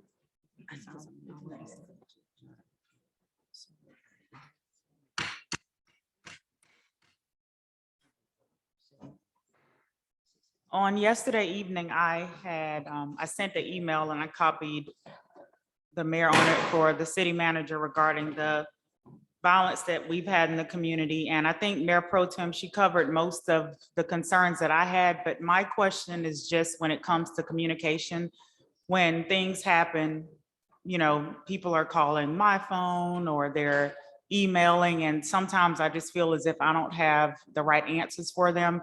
And I do realize that there are some, you know, information that can't be publicly released, but any information I feel as if that we can know would be helpful. Because in the areas where the incidents have happened, the Waffle House, L Street, I believe something on Stonewall Street, that is the North Ward. Those are areas near my home where I live. So my concern is it safe for me to be outside? Is it safe for my child to play when he's with me? Just, you know, that type of information. Was the victims, was it an intention by the shooters, or were they just bystanders? Like that type of information that we kind of don't know. We only have the newspaper here. We don't have police briefings like most cities have. So most of the time residents, they don't know what's going on.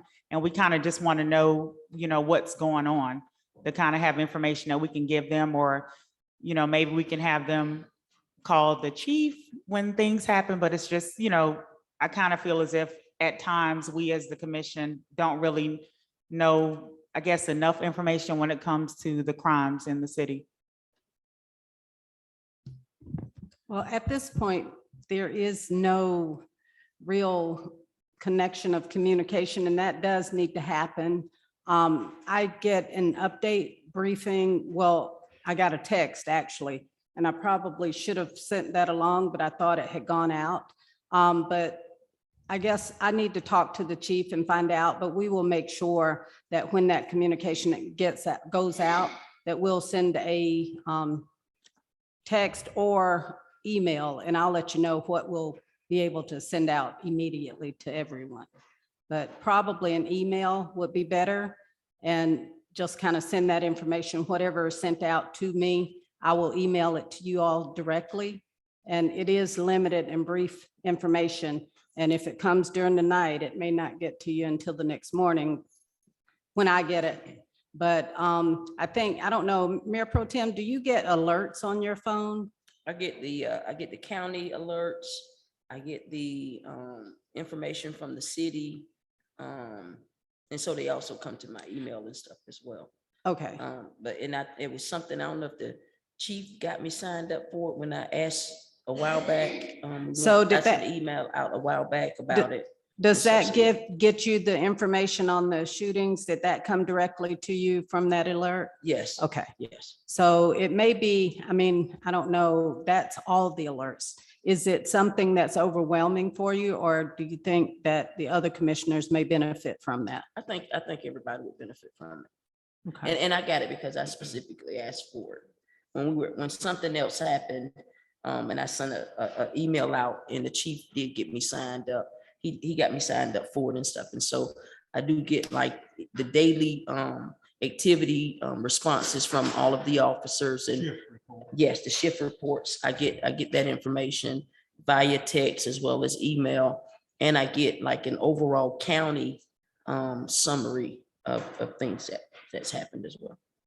You know, I think in stuff like shootings and I remember one time bank robberies, we got texts that came through and then they got stopped somewhere. I don't know exactly why they got stopped, but I think a text on the things that would be extemporaneous, that people might call us and say, do you have any information about this, would help. Yeah, I definitely think it's important, and you all get more questions than I do.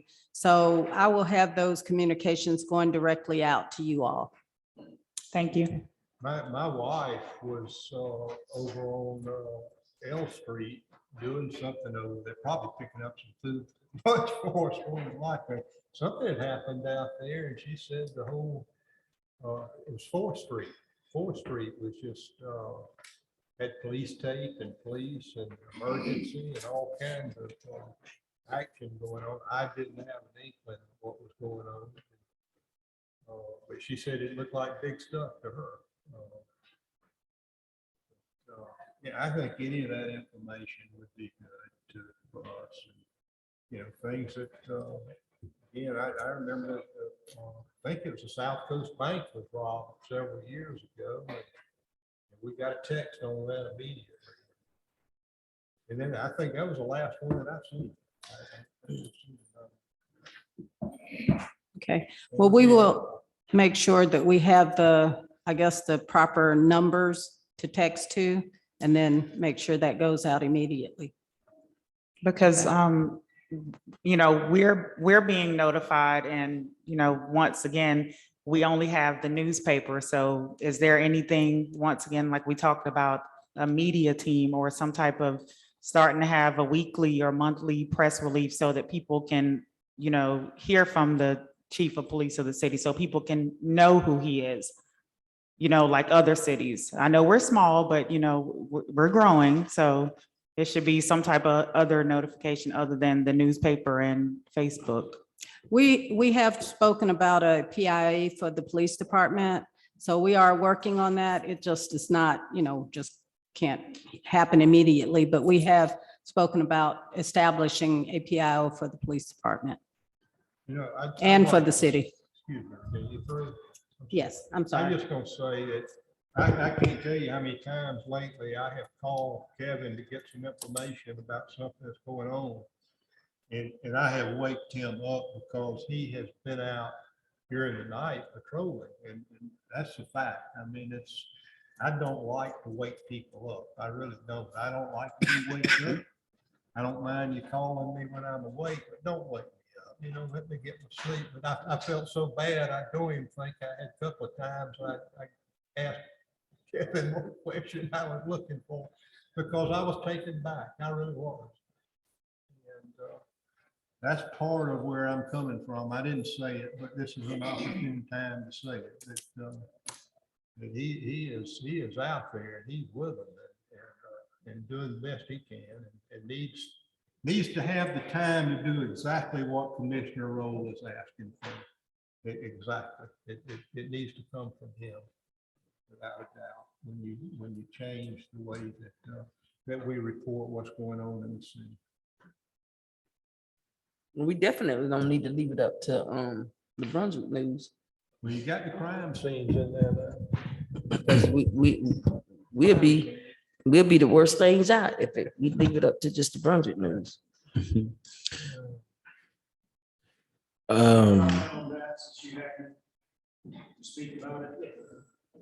Ma'am, the daily activity reports we send to, or you're on that list, you Yes. get those? That's the best source of information. If you have any follow-up questions, we're happy to provide that information. We're looking at Captain Angela Smith. We used to have a public affairs person. That position was cut several years ago from our budget. But we're happy to provide that. And if you'd like the alerts, we offered that earlier. I think Commissioner Harris, you're the only one that signed up for those. And you'll get them. I get them. We all Oh, you get do? 'em. Oh, okay. All right. But that's immediate. It comes out very basic, but at least you know what's going on and you can call and ask for more information. If you have specific questions, I presented some information to you before the meeting.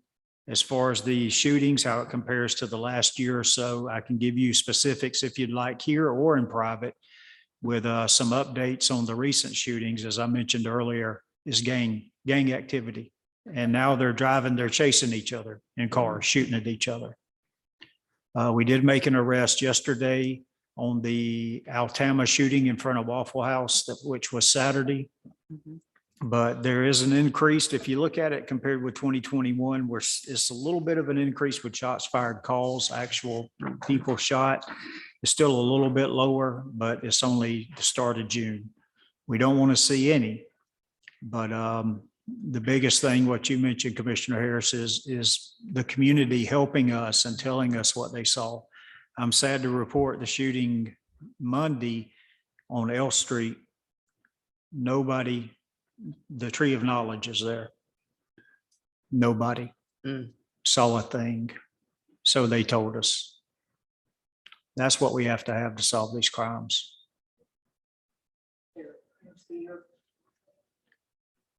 Yes, ma'am. And part of it is even the victims. One was a 14-year-old female. She's in critical condition. The other was a 20-year-old male shot in the leg. That was gang related. We have an idea who did it because they're doing some of the other shootings. Even the victims don't want to tell us who did it. And that's the biggest frustration in trying to solve crimes and stop these shootings and killings, is when we don't get the cooperation to put the people in jail. Chief, I want to thank you for being with us and always being available. MPAs, when we call you, you're available. So I want to thank you for that. I guess one of my questions is to City Manager McDuffie. I think to add on to what Commissioner Roll is saying, there is a holistic kind of media approach either the city or BPD can take, I think, to put out standard information, but also give as much context as possible, because a lot of times when I'm getting a call or a text, or I think any of the commissioners getting a call or a text, it's not so much that it's overwhelming, whether I receive 10 or 20. It's more to the fact that I can't give them kind of direct answers on very baseline information. And it's also baseline information that I don't want the general public to assume it should come from your mayor or a commissioner, because we're not the ones taking in that information most immediately or know how to speak to it confidently to make sure we're not breaching any legal protocols, to make sure we're not misspeaking in any kind of way. So I do think us looking deeply into a public information officer that can take these things and immediately connect with people like Taylor with the Brunswick News or people in the region, and even help put context, because I just want to say thank you for these numbers, because when you hear of a shooting or something happening, I think your mind immediately moves to, man, I'm in an unsafe place. Is this abnormal? How does this line up? And what I'm seeing here in numbers, and we want to try our best to stop all crime, is that it seems to be trending kind of along the same trend lines. One of the questions that I did have is up top where you have 2021. Are those year-to-date numbers, or are those full 2021 numbers? That's full 2021 numbers. That's full 20, but what 2022 is just year-to-date. Okay. Yes, sir. And So- let me explain the to be determined, if that's what you're Gotcha. asking specifically. Yes, sir. Is I got the request around lunchtime today for the information No, for that- tonight. Uh-huh. So our crime analyst has to go through reports, and the person shot, it'll show as an aggravated assault, but she has to go and physically look at every report to see if it was a person shot or if it was somebody hit with a stick. Physical, yep. So I can provide those to be determined numbers. It's just going to take a little bit more time to do that. No problem. But No. those are year to date fully for 2021. For 2021. Okay. Yes, sir. And another question, and I appreciate this too, providing the heat map, which was incredibly important to me. I think incredibly important to the community. So I thank you for putting this together and just kind of having it. When you all kind of are assessing your heat maps internally, and we're working our butts off, right, to try and get you fully staffed and working with the county as well. How does that change your patrol thought at all? Do you kind of hunker down in the hot areas, or are you still moving along a natural corridor? I'm going to be honest with you, sir. Right now, we don't have the manpower to focus or do anything except answer calls. Okay. A couple of years ago, when we did have more staffing, and as the numbers showed, we're able to focus. We had a crime suppression unit. I had to put those back in patrol. Okay. So we don't have the resources or When manpower. that crime right now. suppression unit kind of stayed in these hotbed areas. Exactly. Gotcha. Whether it's entering autos in a certain area, Uh-huh. burglaries, catalytic thefts from vehicles, or shootings. Uh-huh. Yes, sir. Okay. That's exactly what they did. Okay.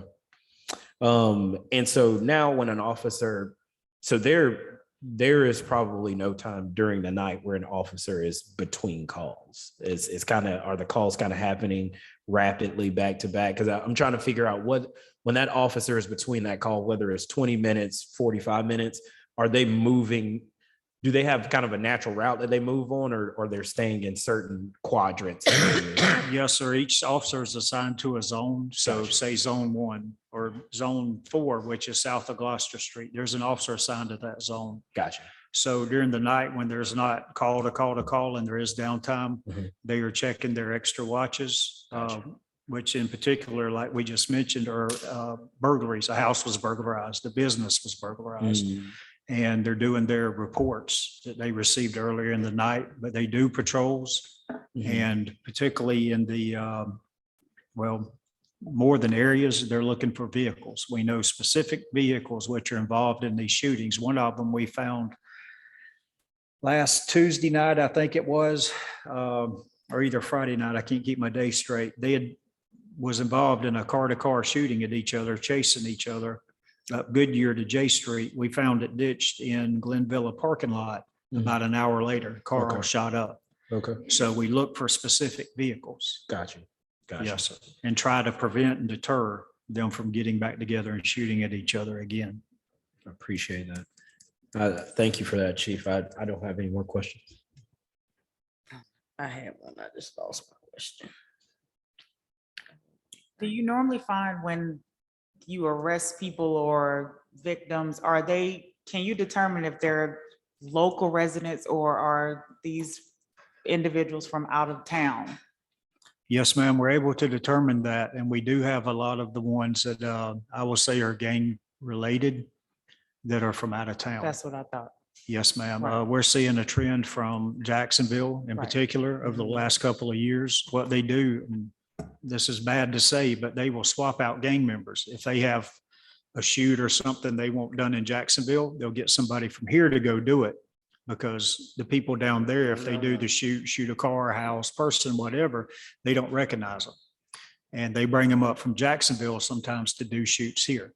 But they're coming from other areas, not just Jacksonville. That's the first one that comes to mind. But the young man that was arrested on the shooting Saturday, he was not from Brunswick. And I only ask that because, growing up here, I just don't see like our people that are, born and bred here, causing corruption in our community. That's why I'm like, they have to be out of towners. Yes, ma'am. Some of them are, absolutely. And then what I've been noticing also with the trickle, just from my daily job as a family advocate, the women, they'll relocate from South Florida or Yes, other ma'am. parts of Florida because they said it's easier to get quicker housing with Section 8. So they move in, they get settled in public housing in these places. Mhm. And then later comes the boyfriend. Yes, And ma'am. that's what I see. You're absolutely right, ma'am. The two suspects we're looking for in the Bamboo Lounge shooting from earlier this year, they have ties here, but they're in Florida.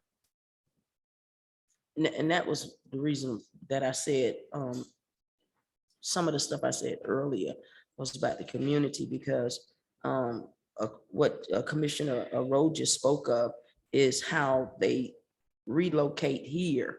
And so in order to, the city doesn't have, if they're going into housing, the city doesn't have the authority unless it's criminal or something to that effect to move inside of that area. But in partnering with the housing, they have the ability to be more stringent on the residents that are there to do the checks on the residents and who they have living with them. And so those are things that I think that we need to come into conversation with, is to identify if those are some of the problem areas. And we have Mr. Kitts here, so that's why I'm re-emphasizing it again, is that we've got to have those partnerships and those eyes and those open lines of communication to identify these areas that they are migrating to and make it less affordable. I don't need to say that. I mean, may not come out right, but make it less attractive. Make it less attractive for them to be able to migrate to those areas or to be easily hidden in those areas or take those areas as refuge. In order to bring other partners in housing and whomever else that control those areas. So they won't find refuge in those areas and stuff. Like you said, they went and dished the car. And so we need to make it less attractive and not as easy for them to take refuge and feel that comfortable with being able to dish a car in housing and stuff. So, that was one of the things, but I also wanted to ask, how is the recruiting going? Actually, ma'am, we put out for a gang investigator / great instructor position. And we started advertising for that today. We had a meeting with Keith Higgins, Miss McDuffie and I yesterday with a new program. It's actually provided under a grant and it's called Formulitics. And basically it's a gang software program for all the jurisdictions in the area to put this information in so we have access to it. And it helps us build cases on the gang members to present in court and get convictions with gang charges. But the gang investigator, great instructor, we're looking for outside certified, and I put it at corporal salary to hopefully attract a good officer that's willing to come to us, already certified, already has experience. We don't have to train. He can walk in as gang investigator and start working with the county, start with this program, the Formulitics, and we can get going on that, someone that can coordinate and help us put a stop to this. I'm as with recruiting and stuff too. I'm trying to see how to formulate this without any backlash or anything coming at me. But like with Flexi, and they have officers that are going through different trainings and stuff, and perhaps they may not have met everything they needed to meet at the federal police level. Are we looking at those that may fall in that crack? But No, they ma'am. still can have the ability to be a good officer in a local government or something like that. They may just not have cut the federal level. For whatever reason, at that time, they just may not have been ready, but they are able to come in and fill in a gap at the local level. I've not thought of that, but that's a very Mhm. good idea. Thank you. They not saying they're a bad person, they're just not ready for the federal level yet. Yes, ma'am. Then they can get more training and hopefully stay for a little while before they go off. But we are still recruiting. Officer Myers does a very good job. We have some interviews lined up for some new folks hoping to come in very soon. Awesome, And 3 in the academy right now, and 2 more slotted to go for the next academy. awesome, awesome, awesome. That's why I think we need to make sure, and not just with the salaries, but with the ability to recruit and to go where you all need to go and, you know, get the people and to pull the people in. And like Ms. Polite said, even in the high schools, and I don't know, does the police department have internships? We have done them, not with high schools, ma'am, but with the college we have. And there is an age requirement, so we can't take them directly out of high school. But we have had interns before with the college, yes, ma'am. You know, taking your force down to where you can't really and truly do the stuff on the streets you need to do. Reading those crime scene reports, it's unbelievable how many people stop for an infraction, a vehicle infraction. And they've got drugs on them, they've got guns on them, they've got everything. So the more people we can put out there and the more patrolling we do on the streets, it's in the paper. I mean, how many people are being stopped right now and have warrants. They've got all kind of arrests that come out of those things. And it's just a no-brainer that we have got the staff. We've got to get them, whatever it takes. We got to put them here. And again, I come back to the thing. If there's going to be something at the Waffle House at 3 o'clock in the morning, we've got to have our presence there at 3 o'clock in the morning. It's just got to be. It's got to be to stop this thing. Everything goes around where it's not just here in Brunswick, Georgia. It's all over the country that this is happening right now. But we have been a long time in this commission sitting up here. I'm one of them, and Commissioner Martin, and then Harris. We've been up here a long time through this thing, and it's time to nail it. It's not time to guess. It's not time to do anything other than nail it. Let's get it and nail it down and put the people out there to secure this thing. We're not that big a city. We're manageable. We're definitely manageable. And we've got to be able to get the people here that want to come here. They're there. They're here. We're an ideal town. I've never wanted to live anywhere else in my life but right here. And I've almost accomplished that. Good Lord, thank you. But I want to bring other people here that want the same thing. I didn't have to be brought here, but I've always wanted to stay here. And I want to be a part of a town that we say that we have taken care of our citizens in this problem that we've got. Well, I'm certainly open to hearing ideas on how to share information better, ma'am, and any ideas that any of you have how we could get it to you quicker, or if it's a call and response, or if it's an email or a summary of bigger events. I'm happy to hear your ideas and certainly help with that. Thank you, Chief. We appreciate your time this Thank you. evening. Thank you so much. Thank you.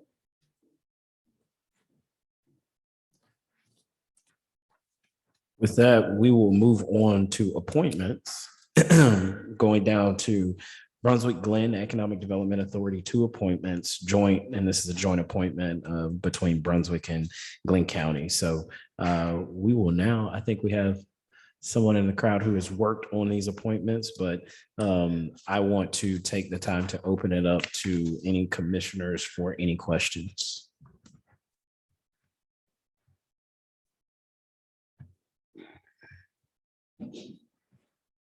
I guess my next question is, do we have, are either one of the appointments from Brunswick? They reside in Brunswick? Bill Dawson is from Brunswick. Yes, they have to be residents of Glenn County. Oh, okay.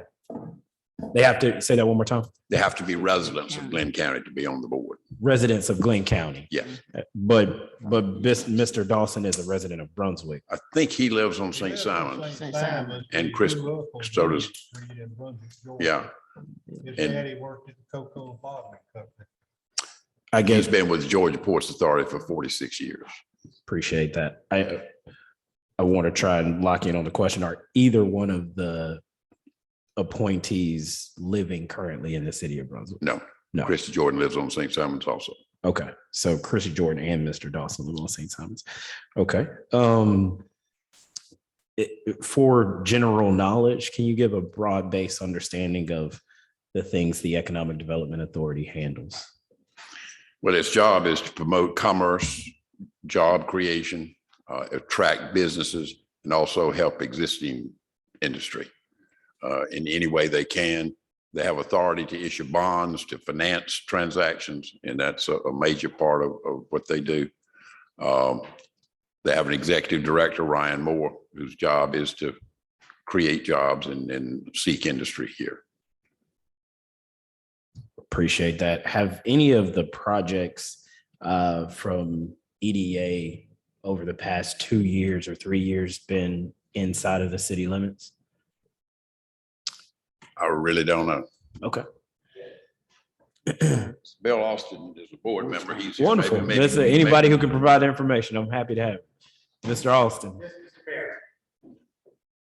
City Commissioners, good to see you again. thank you very much. Yes, sir. Yes, we have funded a number of businesses within the city limits. Okay. Our job, even more specifically, we help promote existing businesses to grow. Okay. They have what's called the Share the Future Fund, and they have given money to, I think, a local Brunswick business in each of the last 3 meetings. Okay. And then the second part is to bring in new businesses. Okay. So that's in a broad way. Yeah. That's what we do. And in terms of local businesses, we have done several. One of the most recent ones is what's it called? Sister's Kitchen. Okay. We have given them a $10,000 grant to help with the outside. The thing we have, what's Rosby Deli. yeah, but the crab. Shucks. Yeah, shucks. Shucks. I think they also got like $10,000. Okay. So we have, pardon? You gonna say something? Oh, no, that was me again. Okay. To the tune of, outside of investing in businesses that are already kind of planted, which I think is good. I know the city's trying to do the same thing. So And we because thank it you. helps, they're able to many times Mhm. employ more people. Exactly. I think one of the questions that I have on a broad base is that I continue to see communities of around the same size, not as many, I think, positive geographical factors as we have, whether it's port, whether it's rail, landing larger projects. Hyundai just announced that they're moving to Bryan I County. heard something about that. And so you have that's what's now will be the third or the second largest, but third major investment in that time. I look at us as being able to attract and go after those same jobs, go after those same projects. And so I guess my question is maybe one for the board, and maybe it's a conversation for a chair, I'm not sure, but what has been the focus of the board and board members on bringing those kind of jobs or bringing that kind of investment to this area? And I guess even more specifically, we have a very large plot of land right here by the port that's not being used at current stead. I know Mhm. it's under private ownership. But those are the type of things that I'm wondering, is the EDA board comprised of individuals who would understand the need for Brunswick to grow in that way? I think we have a very sophisticated board that has the history and the knowledge to do that. I think a couple things that we look at is because we've gotten, and we have one major one that I'm not free to discuss in detail, Mhm. but that we're hoping lands. Every indication is so far that will happen probably before the end of the year. But one of the things that's looked at and under consideration is workforce. No company wants to come in if they can't hire the number of people. So let's say, for example, company X wants to come in and they need 200 employees. Mhm. And they say, well, show me the numbers that you're going to be able to do that. Mhm. We can draw a large, because we do attract from large. Right. We attract from Jacksonville Mhm. down. So we can say, yeah, we can. You'll probably be get inside those of the numbers. 60-mile radius. You'll Yeah. have those So workers. that we can say, we can do some of that, Mhm. but we're not talking to people who don't know the territory. And so they have done their research too. Mhm. And so that's one of the things that we will struggle with in terms of workforce. But I think the other thing we have going for us is our location, like you mentioned, some of the things Mhm. that rail, port, air. And one of the things that we found that has happened in many communities is that when you take an existing industry Mhm. and they have feeders, so aeronautics is one of the primary examples. They will attract other businesses that support them. Mhm. So you have people that will help support Gulfstream. Mhm. So you have a number of smaller industries that have come here to help support Gulfstream. So those are the kind of things that we're doing.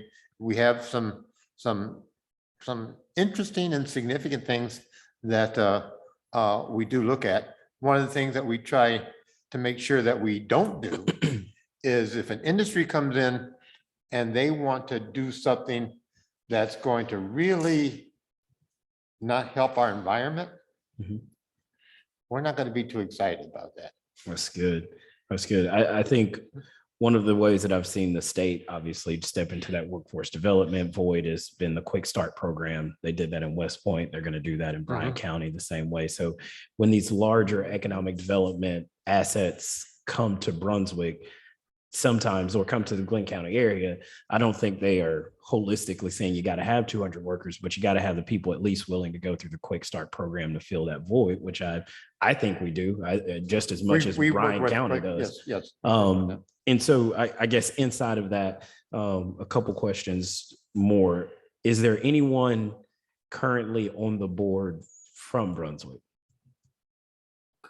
Not from, I shouldn't say from Brunswick, that currently lives in Brunswick. Lives within Brunswick. I don't think they're Christy, Jack, Ralph. I don't think so. Okay. And both of the people we have before us are currently living on the island. And work here. That work inside of Brunswick, but Mhm. and So most of their waking hours are here. Tipsy's gets a lot of their business, I'm sure. With that, my last question is, and again, if it shouldn't be directed to, I know you guys are building it out, but what was in their kind of resume or their background that kind of led us to have these two names before us? And one of this them evening? is already on the board. Okay. You do 3 years and then you can do another 3 years. Okay, And Christy Jordan, okay. who is the head counsel for the hospital. She's been on the board 3 years. I've been on the board almost 6 years now. Okay. And one of the things I've come to find out is you better know some stuff. And because the kind of folk that you interact with, from the legal to the courts, to the financing and everything, you need to make sure that you have the players that know how to raise certain issues and raise certain questions to make sure that someone's not selling you a bill of goods, as well as people who have experience similar to yours in terms of being able to interact with the state, because we do need to keep that line of communication strong and those relationships strong. So people who can also do that. Christie was very helpful being general counsel of the hospital during the COVID to advise our industries about how to deal with that. Wonderful. And Wonderful. that was very good. And what about Mr. Dawson? He has worked with the port, I don't know how many years. 46 years. Port, Yeah, Head of so- the Port board background. here. Okay, Manager of the board here. perfect. And with the changes in Savannah and more of the business coming here, I think that he will be able to be a tremendous asset. Wonderful. That's all the questions I have. Okay. I'll make a motion to. I do have a question. Oh, excuse me, I'm sorry. Just some general questions I want to ask too. When you said about the workforce, how is it being packaged that we do have a workforce that can be pulled from?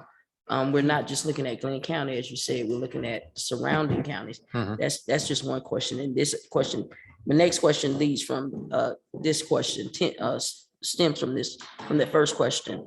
With the varying educational outlets, why are we still experiencing a workforce problem?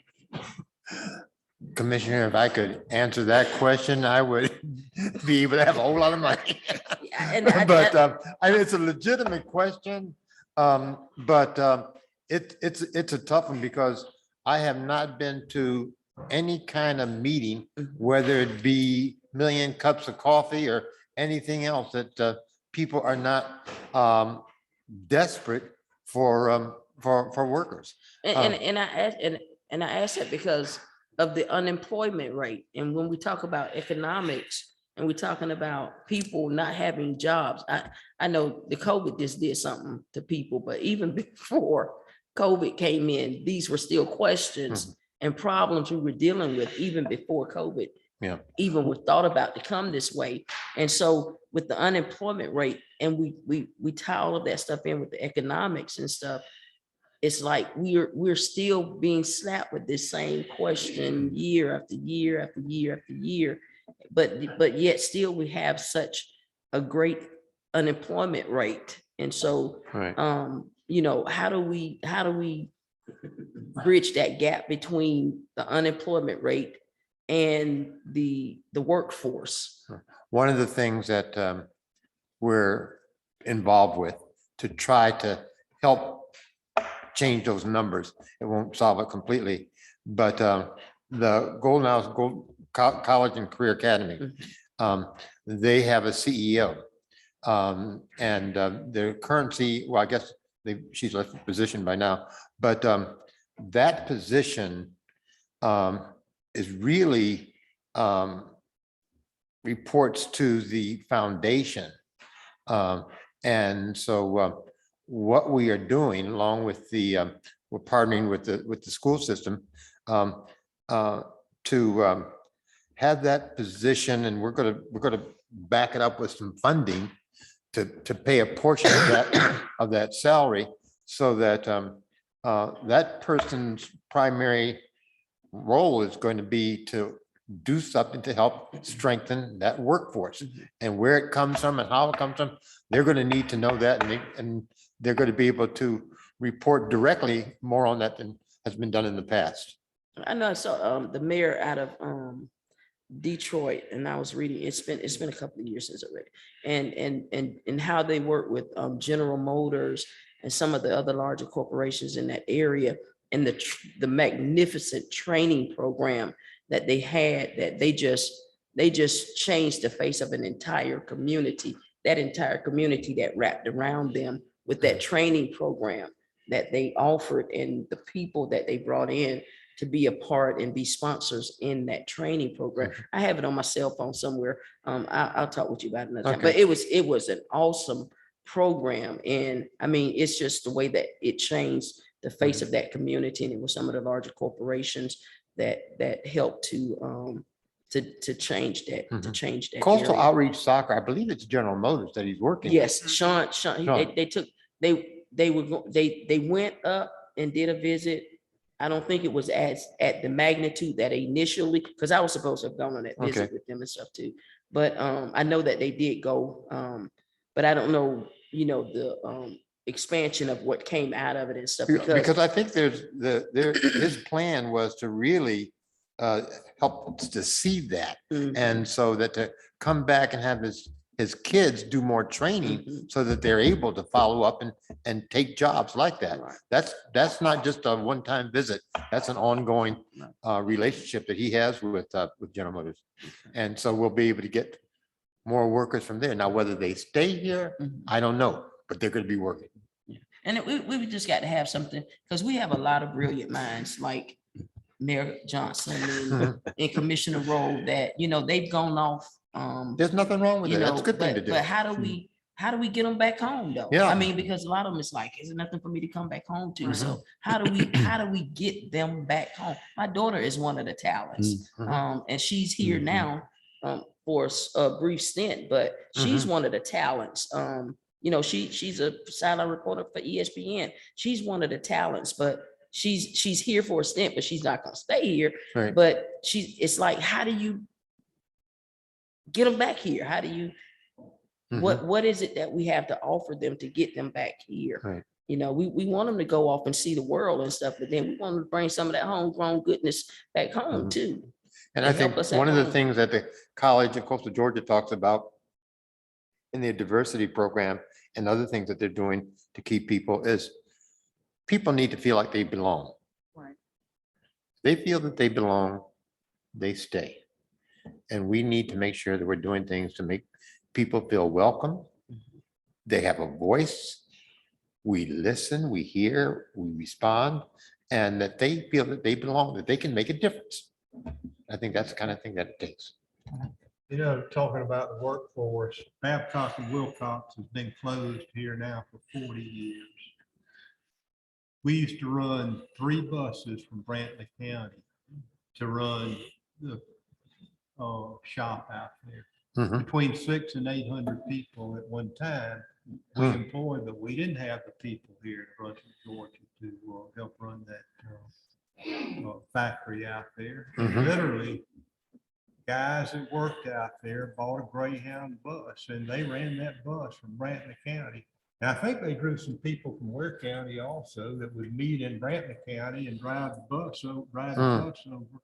But they did that for 3 shifts when we were running 3 shifts. They had some initiative. That's 40 years ago. We're still in that same boat. Come on, John. Yeah, we need it.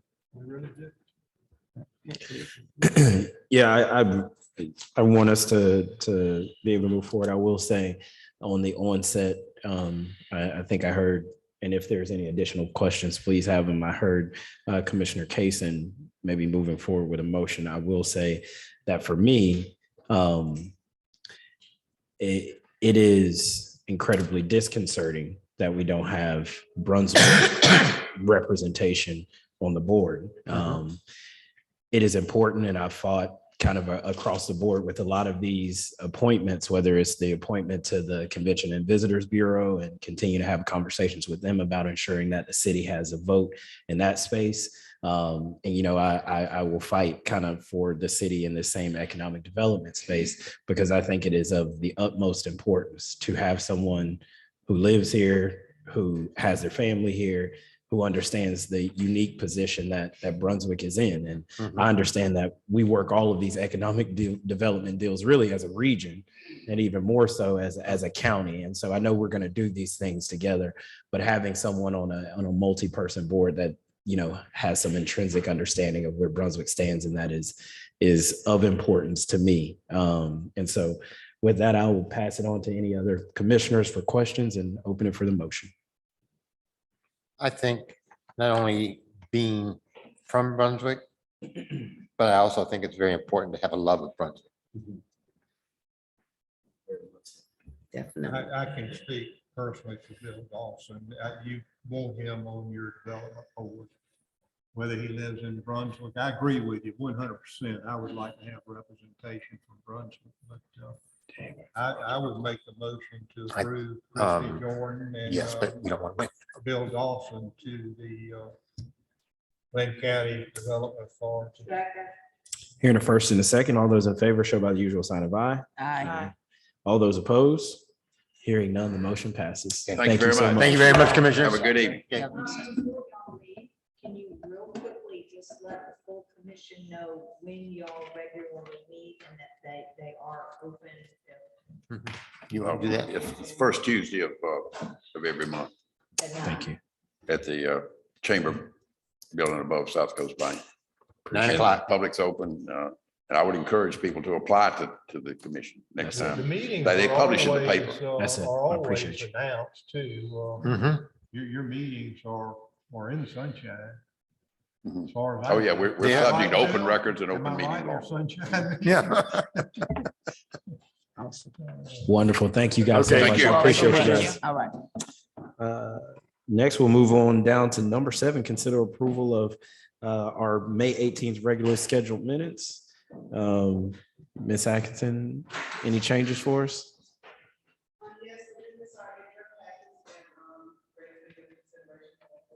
Perfect.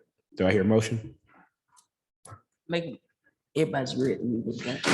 Make a motion that we accept the minutes as presented. Hearing a first and a second, all those in favor show by the usual sign of aye. Aye. All those opposed? Hearing none, the motion passes. Thank you so much, Ms. Atkinson. Next, we will consider approval of financial reports from Director Mills.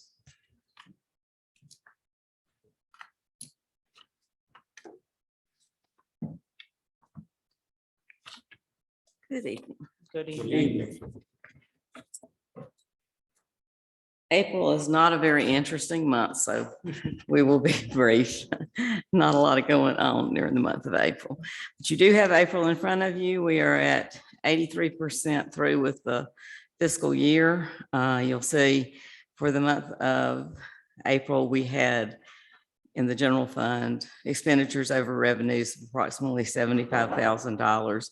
But year to date, we are revenues over expenditures of $4,138,000. April is a slow month for any other money coming in other than sales tax and, just a few miscellaneous fees. We don't have any, we don't collect a lot in property taxes, just a few that are delinquent. So that's why our revenue goes down during this time of the year. We have $9.3 million of the cash balance at Prime South as of April 30th. And just because we sometimes like to know this, Prime South is paying 0.875% interest in April, and Georgia Fund 1 was paying 0.34. So our funds are in Prime South at the present. Local option sales tax, we were up 16.42% for the month of April compared to last year. But year to date, we are up 15.48%, which translates to a dollar amount of $937,000 over what we had taken in last year and lost at the same time. Title ad valorem is up 0.69% for the month, 3.8% for the year, but that only equates to $11,235. So title ad valorem tax is not what it used to be. So the state has changed the revenue computation. On the second page, you'll see we have SPLOST 6. I'm not going to go into a great deal of detail on that because we're just getting a few collections coming in, which are very small amounts because that collection period ended in September of 2020. You'll see we have cash on hand there in the middle of the page on the left-hand side of $3.4 million. We are just at the present time spending down those funds that we have taken in. Next page is SPOS 5. I'm still reporting $1.4 million approximately, and that money has been allocated to purchase the new fire department ladder truck. Norwich Reach Commons Fund, there's been no activity in that fund other than interest earned. That account has a balance of $337,000. The Roosevelt Harris Multipurpose Center, we have the main thing I like to point out there is the amount that we have subsidized from the general fund. And as of April 30th, we have subsidized $110,000. We have a budget for the fiscal year of $151,000. So we have transferred over 73% of what we had budgeted, but we're at 83% of the year. So it looks like we will, maybe not have to do quite as much as we had anticipated, but hopefully certainly not anymore, which happened to us last year after COVID hit. We have a cash balance there of approximately $4,000, but that cash balance basically stays very low because we just transfer in the money we need as things are spent.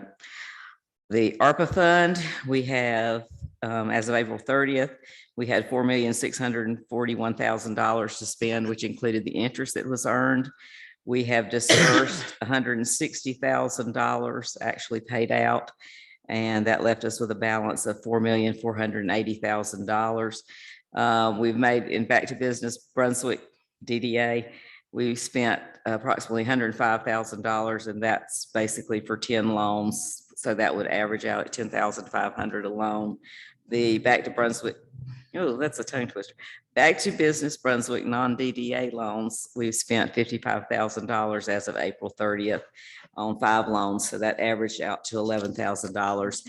I know you had asked about the second payment, which will be another $4,606,000. Treasury had sent me an email a couple of months ago saying that they would let us know when we could go in and apply for that second payment.